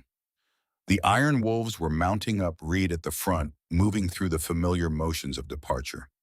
The afternoon sun was behind the house, now casting the yard in shade, the chrome of the motorcycles no longer throwing light, but absorbing it, gleaming dull gold. Cage was the last one on his bike. He was standing beside it, one hand on the handlebars, and he was looking at the kitchen window. Eleanor looked back at him. She did not wave, but she held the look for a moment, and he held it, and it was sufficient. He swung his leg over the bike and kicked it to life. The convoy formed up in the drive with the same disciplined formation in which it had arrived, and Reed Briggs pulled out onto Route 60 and turned south, and 46 motorcycles followed him 2 by 2, the sound building and then diminishing as they moved down the road and around the bend where Route 60 curved past Dead Man's Ditch and headed toward Amarillo. Eleanor stood at the window. Bobby came to stand beside her. They watched until the last of the taillights disappeared around the bend. "Who were they?" Bobby said. He had driven from Wichita Falls, which was 2.5 hours in normal conditions. He had probably made it in less. There was something in the set of his shoulders and the way he had stood at the yard's edge, not moving until she appeared, that told her he had been driving for some time before he arrived, had been working himself up to the turn onto Route 60, had probably slowed at the driveway entrance, and sat there for a moment before committing. She had done that once herself years ago, sitting at the entrance of her own driveway after a conversation with Bobby that had ended badly, not wanting to bring whatever it had stirred up into the house with her into Dale's presence, giving herself a minute to set it down. Bobby had inherited that from her, apparently, or had arrived at it by his own route, which amounted to the same thing. She looked at her son, and she thought about the ways people carry the same habits into the same situations across generations without ever comparing notes, the way a family line runs through people, like a thread through beads connecting things that seem separate. Eleanor looked at her son, at the pale eyes that were her own eyes and Dale's height, and the particular way he stood with his weight slightly forward, like he was about to walk somewhere, which had always been his posture even as a boy. He was here. He was standing in the kitchen of the farm that was free and clear, and he was asking her a question. Iron Wolves, she said. They're a motorcycle club. Texas charter. Bobby looked at the empty road. And they helped you because I helped one of theirs, Eleanor said, when he needed it. Bobby was quiet. That's all, he said. Eleanor thought about it. About a 1:52 in the morning and dark brown eyes snapping open. About 8th grade physics and a rusted rebar and a concrete culvert. About Cage sitting at this table and saying, tell me. About 47 men in a cotton field at sunrise. About Dottie Dixon and the penetrating oil in 18 minutes and 30 years of watching. About a lien release on the counter and $1,400 left over. That's all, she said. Somebody needed help and I helped them. And then somebody needed help and they helped me. She looked at the empty road. That's the whole story. She turned from the window. The kettle's ready, she said. You hungry? I was planning to make supper. Bobby looked at her. Yes, he said. I'm hungry. Eleanor went to the stove. The kitchen filled with the sound of ordinary things, the kettle's whistle, the drawer opening for the wooden spoon, the particular creak of the cabinet door that Dale had meant to fix for years, and that Eleanor had let it stay broken because the sound of it had become part of the house. Bobby sat back down at the table. He picked up the bluebonnet cup. He looked at it for a long moment. He set it down carefully in the center of the table where it had always been. Outside, the October wind moved through the harvested fields. The mockingbird on the fence post ran through its repertoire one more time.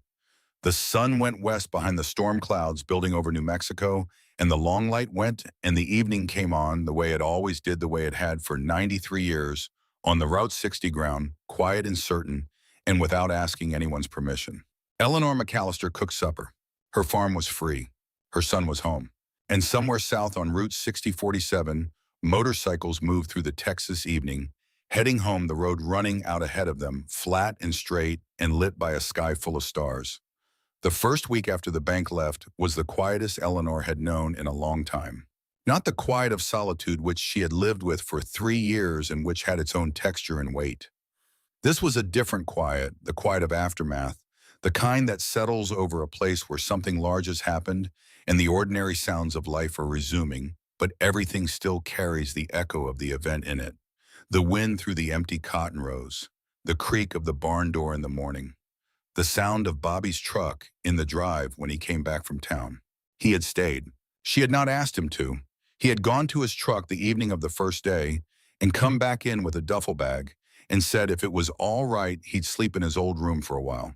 He had a job that could be done remotely, technical work of some kind that she did not entirely understand, something involving software systems, which was the sort of work that seemed to Eleanor to happen entirely inside a computer and produce nothing you could hold in your hand, but which clearly provided a living because he had been doing it for 12 years.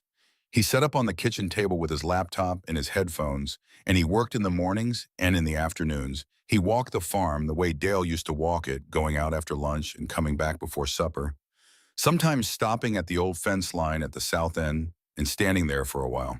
Eleanor watched him do this from the kitchen window. She did not comment on it.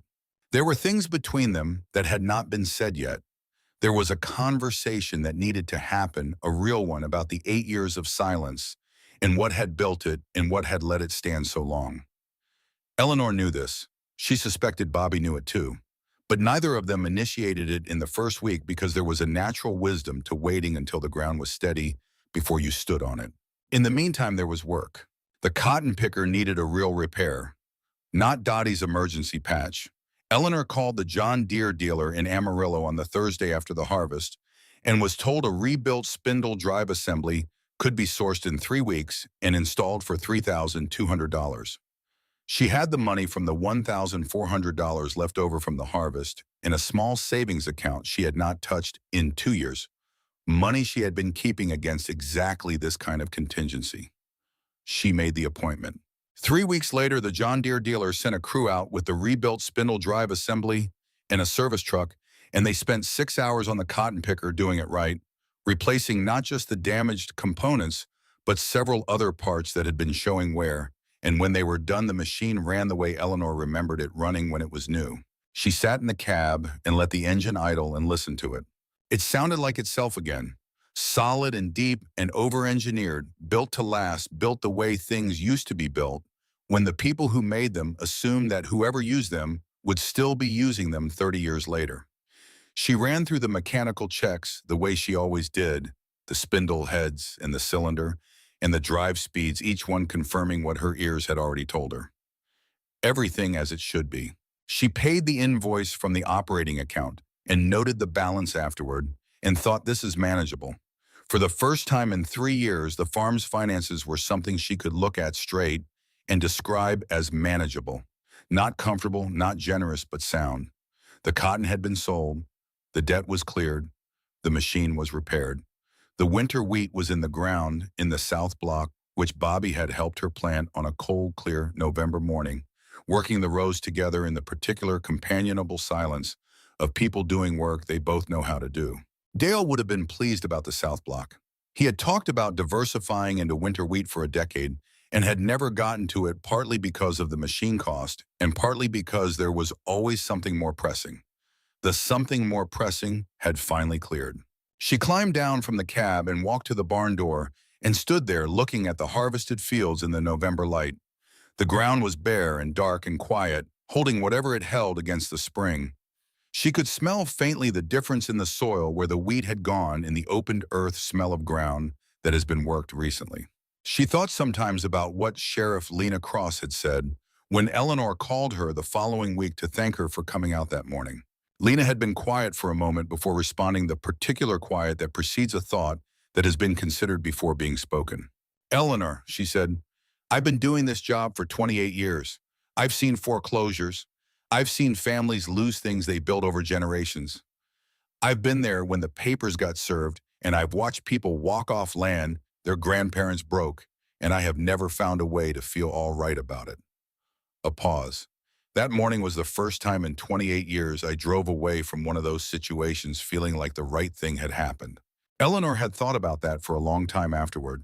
The right thing had happened, not through any official process, not through the legal mechanisms that were supposed to exist for situations like hers, and frequently did not through institutional intervention of any kind.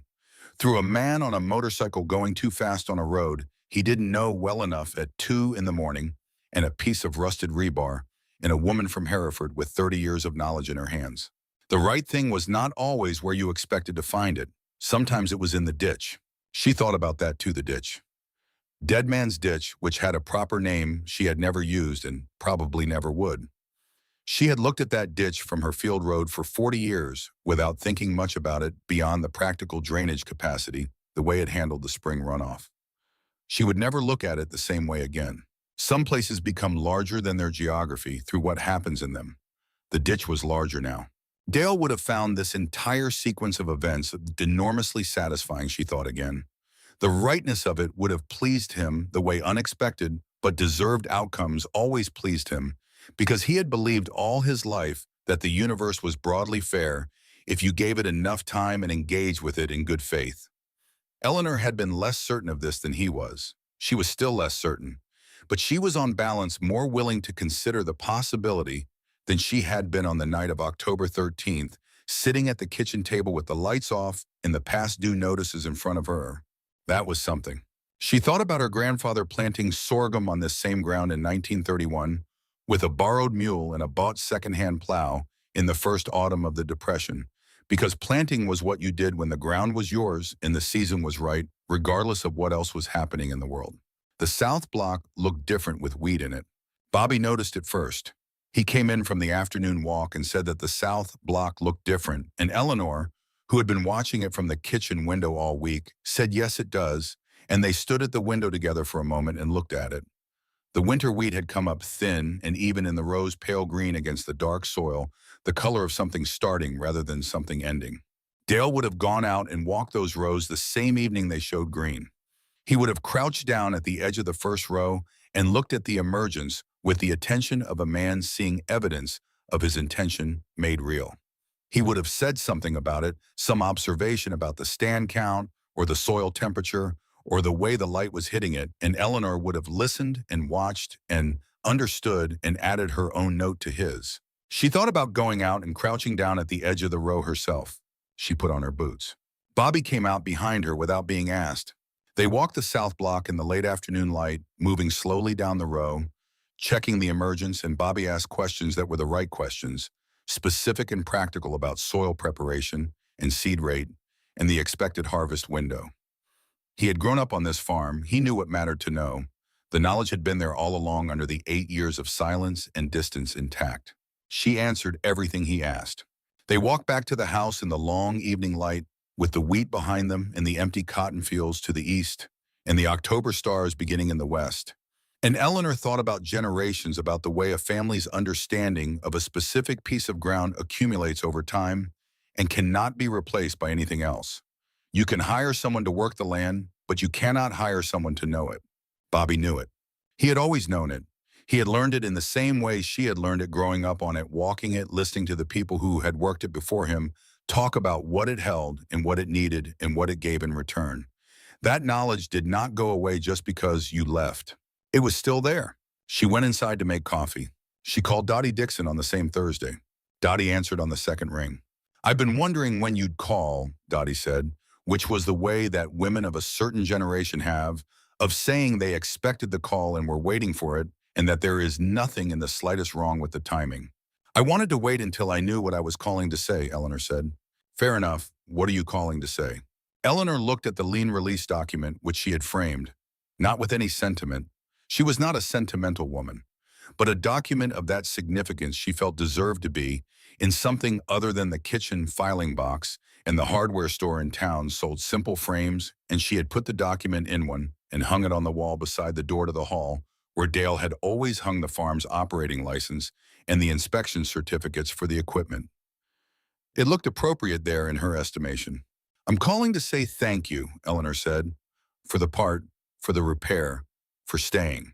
"I didn't stay because of you," Dottie said, which was a complicated thing to say, but which Eleanor understood immediately because it was the kind of statement that seems contrary, but is actually the deepest form of connection.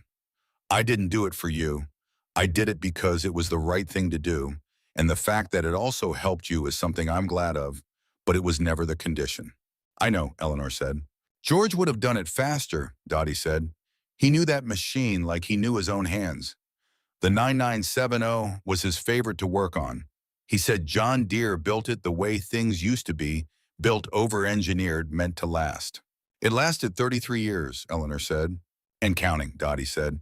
A pause, the comfortable kind. "I'd like to have you to dinner sometime," Eleanor said, "if you'd like to come." "I'd like that," Dottie said. "I eat early." "So do I," Eleanor said. She called Cage on a Saturday, 10 days after the harvest. He answered on the fourth ring, his voice carrying road noise in the background he was riding. "Mrs. McAllister." "Eleanor, we've been through too much for Mrs. McAllister." A beat. "Eleanor, how's your leg?" "Functional. The head's clearing up. The doctor in Amarillo said the concussion was mild." A pause. "He also said whoever stitched the cut on my forehead in the field had good technique. The EMTs did that." "I know, but somebody held the compress for 40 minutes before the EMTs got there." Eleanor did not reply to that. "How's the farm?" Cage said. "Free and clear," Eleanor said. "My son is here." The road noise on the line continued for a moment. She could picture him, the big machine moving through the Texas landscape, the October countryside going past the flat horizon, and the wide sky that went on forever in the panhandle. "That's good," he said. It is, she agreed. I wanted to ask you something. Ask. The other day, you told me about Meredith, Eleanor said. About her driving 4 hours to a door you hadn't told her about. You said you were trying to make it worth her while. I did say that. Is it working? A longer pause, the road noise. I think so, he said.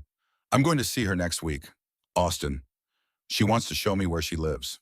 Good, Eleanor said. That's important, seeing where someone lives. Yes, Cage said. I think you're right. I usually am. Oh, yeah, Eleanor said. It's one of the things that makes me difficult to live with. My late husband told me so on many occasions.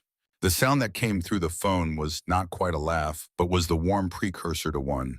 I should let you ride, Eleanor said. But I wanted to call to say thank you properly, not in the middle of everything. You don't owe me thanks, Cage said. I know I don't owe it, Eleanor said. I'm giving it anyway because it's what I want to do. There's a difference. A pause. All right, he said. You're welcome. And tell Reed Briggs the same. And Slade, who was very fast. And the man who worked the north corner all morning and didn't stop. That's Duke, Cage said. Duke Roth. He doesn't stop. It's a thing about him. Tell him, Eleanor said. I will. She hung up the phone and stood in the kitchen for a moment, and then she went out to see how Bobby was getting on with the south fence line, which needed new wire in 2 places, and which she had been putting off for longer than was advisable. The conversation with Bobby came in mid-November. It came the way conversations like that usually come, not by appointment, not when either party is ready for it, but in the middle of something ordinary. They were in the barn replacing a section of gate hardware, and Bobby was holding the post while Eleanor drove the bolts with the impact driver, and he said without preamble, I should have come when Dad died.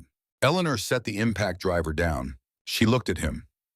He was looking at the gate post he was holding, not at her the way people look at the nearest solid object when they are saying something they have been carrying for a long time. You were there, Eleanor said, at the funeral.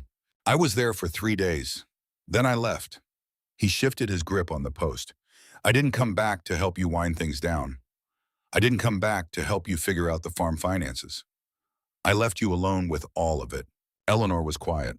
Why, she said, not as an accusation, as a genuine question. Bobby looked up. His pale eyes were his mother's eyes. Because it was too hard, he said. Being here, this place, everything in it is him. Every room, every tool, every field. He paused. I thought if I stayed, I'd have to feel all of it at once, and I didn't know if I could. He stopped again. That was a coward's reason. It was a human reason, Eleanor said. It was still wrong. Yes. Eleanor picked up the impact driver. She looked at the bolt she still needed to drive. I won't say it was fine, she said. It wasn't fine. 3 years is a long time to be alone with something this size.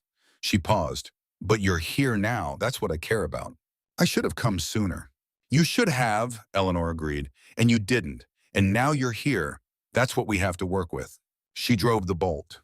The gate hardware seated properly, and she stepped back to look at it the way Dale would have looked at it, checking the alignment, the clearance at the bottom, the way it swung. It'll hold, she said. She wasn't only talking about the gate. Bobby knew that. He nodded. They walked back to the house together across the bare stubble fields, their boots leaving tracks in the soft November ground, and the afternoon sun was low and gold behind them, and their shadows went long before them across the harvested rows, and the mockingbird was somewhere off to the north doing its November repertoire, and the windmill was turning in the light west wind, and the farmhouse was ahead of them on the rise. Neither of them said anything, but the silence between them had changed. It was not the silence of distance anymore. It was the silence of 2 people who know each other and are walking in the same direction and who have said what needed to be said and who are willing to put one foot in front of the other and continue. Eleanor McAllister had lived on this land for 50 years. She had seen good harvests and terrible ones. She had seen a price crash in 1985 that had nearly taken the farm before and had been managed by her and Dale together, 2 young people who were not yet sure of themselves but were sure of each other.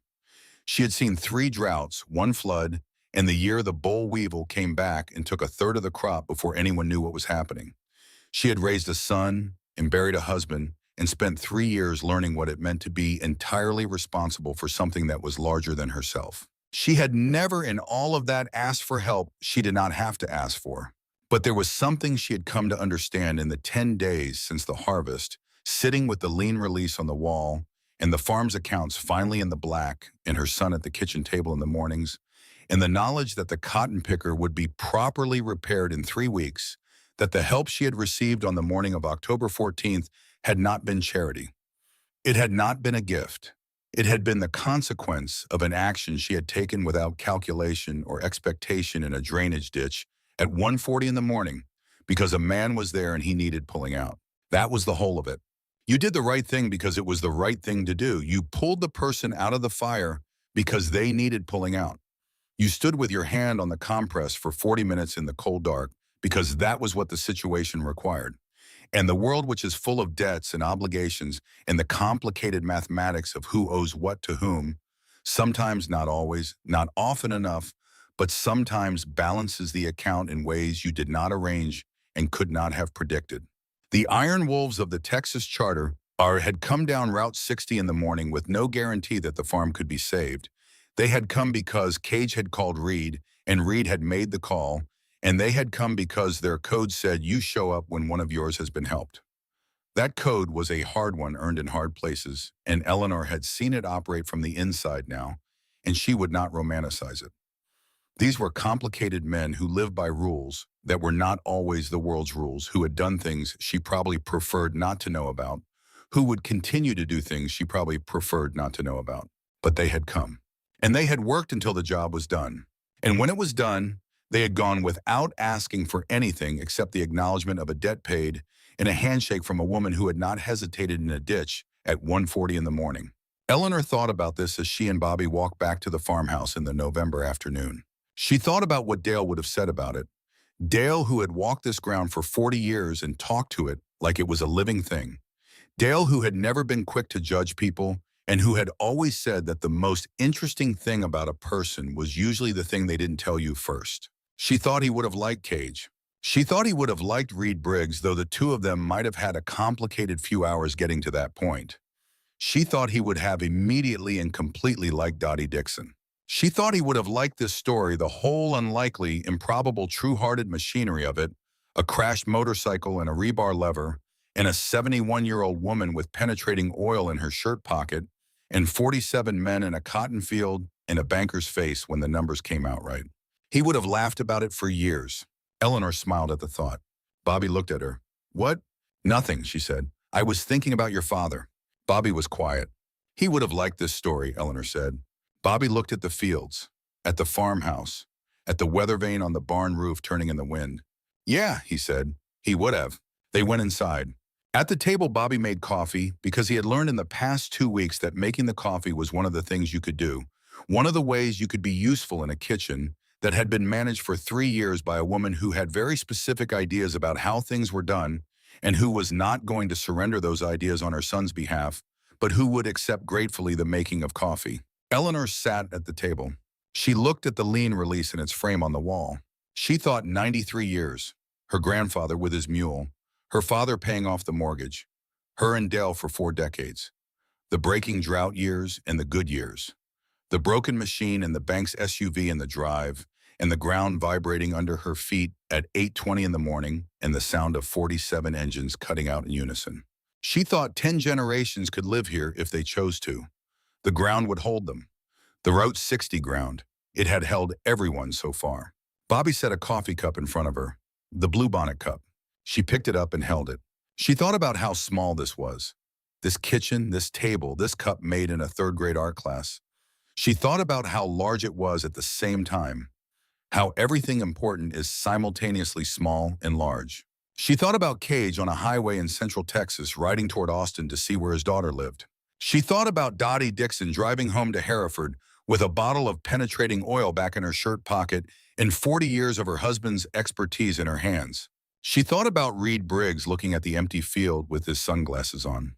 She thought about one moment, the moment she had stood in the barn cab with her hand on the key and said, "Lord, I could use a hand," and turned the ignition and heard the engine find its compression and watched the spindle heads come out. That moment, she thought, was going to last her a long time. Bobby sat across from her and looked at the framed document on the wall. "What happens now?" he said. Eleanor considered the question. It was a good question. It was, in some ways, the only question. What happens now after the crisis has passed, when the extraordinary day is over and the ordinary days resume? What do you do with the farm, with the machines, with the accounts, with the relationship between a mother and a son that has been absent for 8 years and has now been given a chance, tentative and cautious and real, to be something again? Now, Eleanor said, we repair the cotton picker properly. We plant winter wheat in the south block, which Dale always wanted to do and never got to. We fix the south fence properly, not patch it. We have Dottie Dixon to dinner before it gets too cold to make the drive comfortable. She paused. And we talk. Bobby looked at his coffee cup. About what? About everything, Eleanor said. There's a lot of it. We have time. He looked at her. There was something in his face in that moment that she recognized. It was the face he had worn as a small boy, when something difficult had resolved into something clear, when the anxiety of the unresolved situation gave way to the simpler, steadier feeling of understanding what needed to happen next. It was his father's face underneath the bones of it, and she was glad it was there, the evidence of Dale still present and visible in their son. Okay, Bobby said. Okay, Eleanor agreed. Outside, the November wind moved through the empty cotton rows, rattling the dry stalks. The windmill on the barn turned steadily. The hawk that had been working the east field all afternoon made one final pass and went east, following the last of the day's thermals. The Route 60 ground lay still and dark under the cold sky, waiting as it had always waited for the next season, for whatever came next. Eleanor McAllister picked up her coffee cup and held it in both bandaged hands, and looked out the window at the farm that was hers fully and legally and without qualification, hers free of every debt, and she thought, this is what it feels like. This, a kitchen table and a cup and a son across from her, and a long overdue conversation beginning to take shape in the air between them and the framed lean release on the wall, and the sound of the wind and the October stars coming on one by one in the darkening Texas sky. This is what it feels like when a thing you were afraid of losing turns out to be something you still have. And maybe that's the whole story. Maybe that's all any story is in the end. The thing you thought you'd lost returning to you in a form you didn't expect at a time you couldn't have planned for because of a decision you made at 1:40 in the morning, when you could have stayed inside and locked the door and let the situation be someone else's problem. Eleanor McAllister had not locked the door. She had been thinking about this for several weeks, turning it over the way she turned over any problem that interested her, looking at it from different angles. She had come to several conclusions, and she was not sure all of them were right, but she was sure that they were the conclusions she could honestly arrive at from where she stood. The first was that kindness in the dark, kindness, without an audience and without expectation of return, was the rarest and most fundamental form of it. Anyone could be kind when it was easy, when someone was watching, when the act would be noted and appreciated. The test was whether you did it when none of those conditions were present, when you were alone and tired and had your own troubles and there was no reward available, and no one would ever know if you looked away. She had not looked away. She did not think of herself as particularly virtuous for that. She thought of it as a decision she had made and that she would make again under the same circumstances. That was what decisions were for. You made them when the situation presented itself, and you did not unmake them afterward because they had turned out to be harder than expected. The second conclusion was that she had been lucky, not in the sense that luck was random, but in the sense that the world contains more good in it than is visible on an average day, and that sometimes the circumstances align to make that good visible, and that when that happens, the right response is not to explain it away or find the rational structure behind it that makes it ordinary, but simply to receive it and let it be what it is. There was, she had decided, no adequate word for what the Iron Wolves had done that morning. Not kindness, which was too small. Not heroism, which was too large and too self-conscious. Not charity, which they themselves had specifically rejected. The closest she could come was the word that had been in use in small communities since long before the modern world gave it complicated implications: neighborliness. The willingness to treat the person next to you as someone whose need is a legitimate call on your attention and effort, simply because they are there and the need is real. She and the Iron Wolves of the Texas Charter had never been neighbors before that morning. They might never be neighbors again in any practical sense, their lives running in parallel lines with no reason to intersect. But on October 14th, in the specific way that the word meant its oldest and best thing they had been. She was glad of it. She was glad for all of it, for the darkness and the fire and the rebar and the 47 men and the 30 years of knowledge in Dottie Dixon's hands, and the Section 7 paragraph B she had read carefully because that was how she read everything. She was glad she had gone out with the flashlight. She had taken the flashlight and gone out into the dark alone and unasked because it was the right thing to do and there was no one else. And the rest had followed from that. All of it. Every last acre of it, the rest had followed from that. 3 weeks later, the John Deere dealer sent a crew out with the rebuilt spindle drive, assembly, and a service truck, and they spent 6 hours on the cotton picker, doing it right, replacing not just the damaged components, but several other parts that had been showing wear, and when they were done, the machine ran the way Eleanor remembered it running when it was new. She sat in the cab and let the engine idle and listened to it. It sounded like itself again. Solid and deep and over-engineered, built to last, built the way things used to be built, when the people who made them assumed that whoever used them would still be using them 30 years later. Dale would have been pleased. She paid the invoice from the operating account and noted the balance afterward and thought, this is manageable. For the first time in 3 years, the farm's finances were something she could look at straight and describe as manageable. Not comfortable, not generous, but sound. The cotton had been sold, the debt was cleared, the machine was repaired. The winter wheat was in the ground in the South Block, which Bobby had helped her plant on a cold, clear November morning, working the rows together, neither of them talking much, but both of them doing the work, and the work had been good. Dottie Dixon came for dinner on a Friday in mid-November. She drove her Ranger up from Hereford in the early afternoon and came in through the kitchen door, which is the way people who know a farmhouse enter it, through the working door and not the front door, which is a distinction that matters more than it sounds. She brought a pie, a blackberry pie, with a lattice crust, and she set it on the counter and looked around the kitchen with the contained attention of a woman who is reading a room. George Dixon had worked farms across the Texas Panhandle for 30 years, and Eleanor had thought about him sometimes over those 3 decades, the way you think about people whose paths crossed yours briefly and left something behind. He had come to the farm in the spring of 1998 to do the cotton picker's first major service, a 2-day job that had turned into 3 when he found something in the hydraulic system that needed additional attention. He had eaten lunch at the same table both days, and he and Dale had talked in the way that men who share a practical fluency talk, with the specificity and the mutual respect of people who know what they're discussing. Eleanor had listened the way she always listened when the conversation was worth following. She had not expected to be sitting at this table with his wife 26 years later. She had not expected the shape that the debt and the gratitude in the October morning would take. But she had learned over a long life that expectation was frequently the wrong frame for understanding what happened. What happened was what happened. You could prepare for it as best you could, and then you received it as it came. The blackberry pie was extraordinary. "This is a good kitchen," she said. "My husband built the cabinets," Eleanor said. Dottie touched the edge of one cabinet door. She looked at the grain of the wood, the quality of the joints. "He was a careful man." "He was," Eleanor said. "Very." Bobby came in from outside, and Eleanor introduced them, and the 3 of them sat at the table and talked through the late afternoon and into the evening. And the conversation went from the farm to the harvest, to George Dixon's life and work, to Dale's life and work, to the wider question of how people build the things they build and why. And it was the kind of conversation that happens between people who have lived long enough to know what is worth talking about, and who have found themselves in unexpected proximity to each other and are making good use of it. After dinner, when Bobby had gone to do the evening check on the barn, and it was just the 2 of them in the kitchen, Dottie looked at the lean release in its frame. "George would have liked what happened here," she said. "I know," Eleanor said. "I've thought that. He always said this was good land." Dottie paused. "He worked a lot of farms in this county.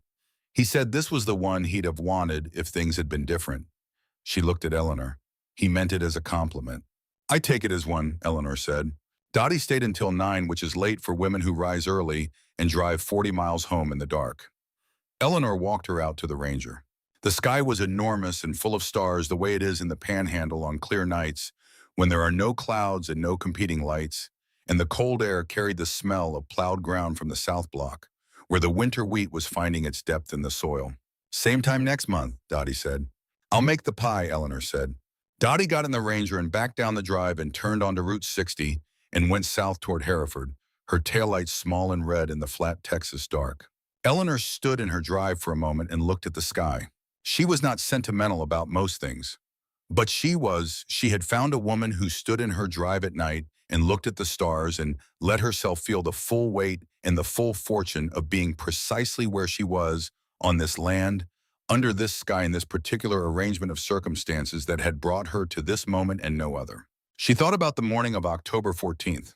She thought about all of the things that had to happen in exactly the order they happened for the day to come out the way it did. A motorcycle at a dangerous speed on a road with no guardrail, a rebar half buried in concrete, 8 miles to a cotton gin, a 71-year-old woman who wouldn't stay home, a Section 7 Paragraph B in a loan agreement, a banker who left before the deadline he should have honored. Any one of those things changed and the day comes out differently. But they happen as they happen, and the day came out as it did, and here she was standing in the drive of a farm that was free and clear, looking at the Texas stars. She went inside. Bobby was at the table with his laptop working on something in the quiet way he worked, absorbed and efficient. He looked up when she came in. "Good dinner," he said. "She's good company," Eleanor said. She took the kettle off the back burner and checked the water level and put it on the front. She moved around the kitchen, doing the small end-of-evening tasks, putting away the last of the dishes, wiping the counter, moving the pie plate to the refrigerator. Ordinary things done in a kitchen at night with someone else in the room. She had missed this. She had not let herself know how much she had missed it until it came back, the simple weight of another person in the house, the small sounds of shared space. "Bobby," she said. He looked up from the laptop. "I'm glad you're here," she said. She said it plainly because she was a plain-spoken woman and sentiment came out wrong in her if she tried to dress it up. He looked at her. "So am I," he said. She put the kettle on and sat down at the table, and they sat together in the kitchen light, the Texas wind moving around the edges of the house, the winter wheat in the ground to the south, the cotton picker repaired in the barn. Outside, the Route 60 ground was quiet under the November dark. In a bar in Amarillo, two iron wolves were having a beer and not talking much, the way men who have ridden together for a long time often occupy space together, present and comfortable, and not requiring anything in particular from each other. In Hereford, Dottie Dixon turned into her drive and parked the Ranger and went inside and turned on the kitchen light in a house that had been quieter than it should have been for 2 years, and she looked at the tools on the wall, George's tools hanging where he had always hung them. She touched the handle of the 3/4-inch impact driver. She went to make herself some tea. And Austin Cage sat on the porch of his daughter's apartment while she was inside making dinner, and he looked at the street below, the evening traffic, the lights coming on in the windows of the buildings, the city going about its ordinary business. He had been here 3 days. He was staying another 2. Meredith came to the door and said dinner was ready. He went inside. And on a highway in West Texas, moving through the dark, Reed Briggs rode alone the way he sometimes rode when he needed to think, the road running straight ahead into the black distance, the stars overhead, the flat land going by on either side. He was not thinking about anything in particular. He was riding. He was moving through the world at speed the way he had moved through it for 30 years, the road doing what roads do for riders who have been at it long enough, cleaning the mind, clarifying the essential, reducing everything to the single important fact of motion and direction and the next mile. He thought briefly about an old farmhouse and a woman standing on the porch steps with her hands at her sides who had not gone inside when 47 motorcycles came down her drive. He thought about that for a moment. Then he opened the throttle and the engine went deep and the road came up faster and the stars wheeled overhead, and he rode into the dark southwest toward home. Some things do not need to be said to be understood.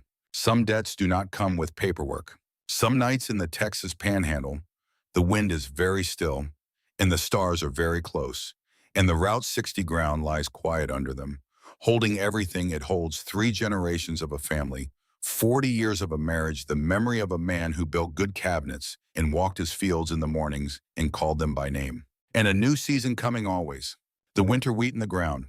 The cotton picker in the barn repaired and ready. Eleanor McAllister at her kitchen table, her son across from her, the lean release on the wall.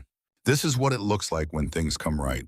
This is what it looks like when someone faced with a burning ditch in the middle of the night does not choose the easy thing. She went out with the flashlight, and the rest followed from that.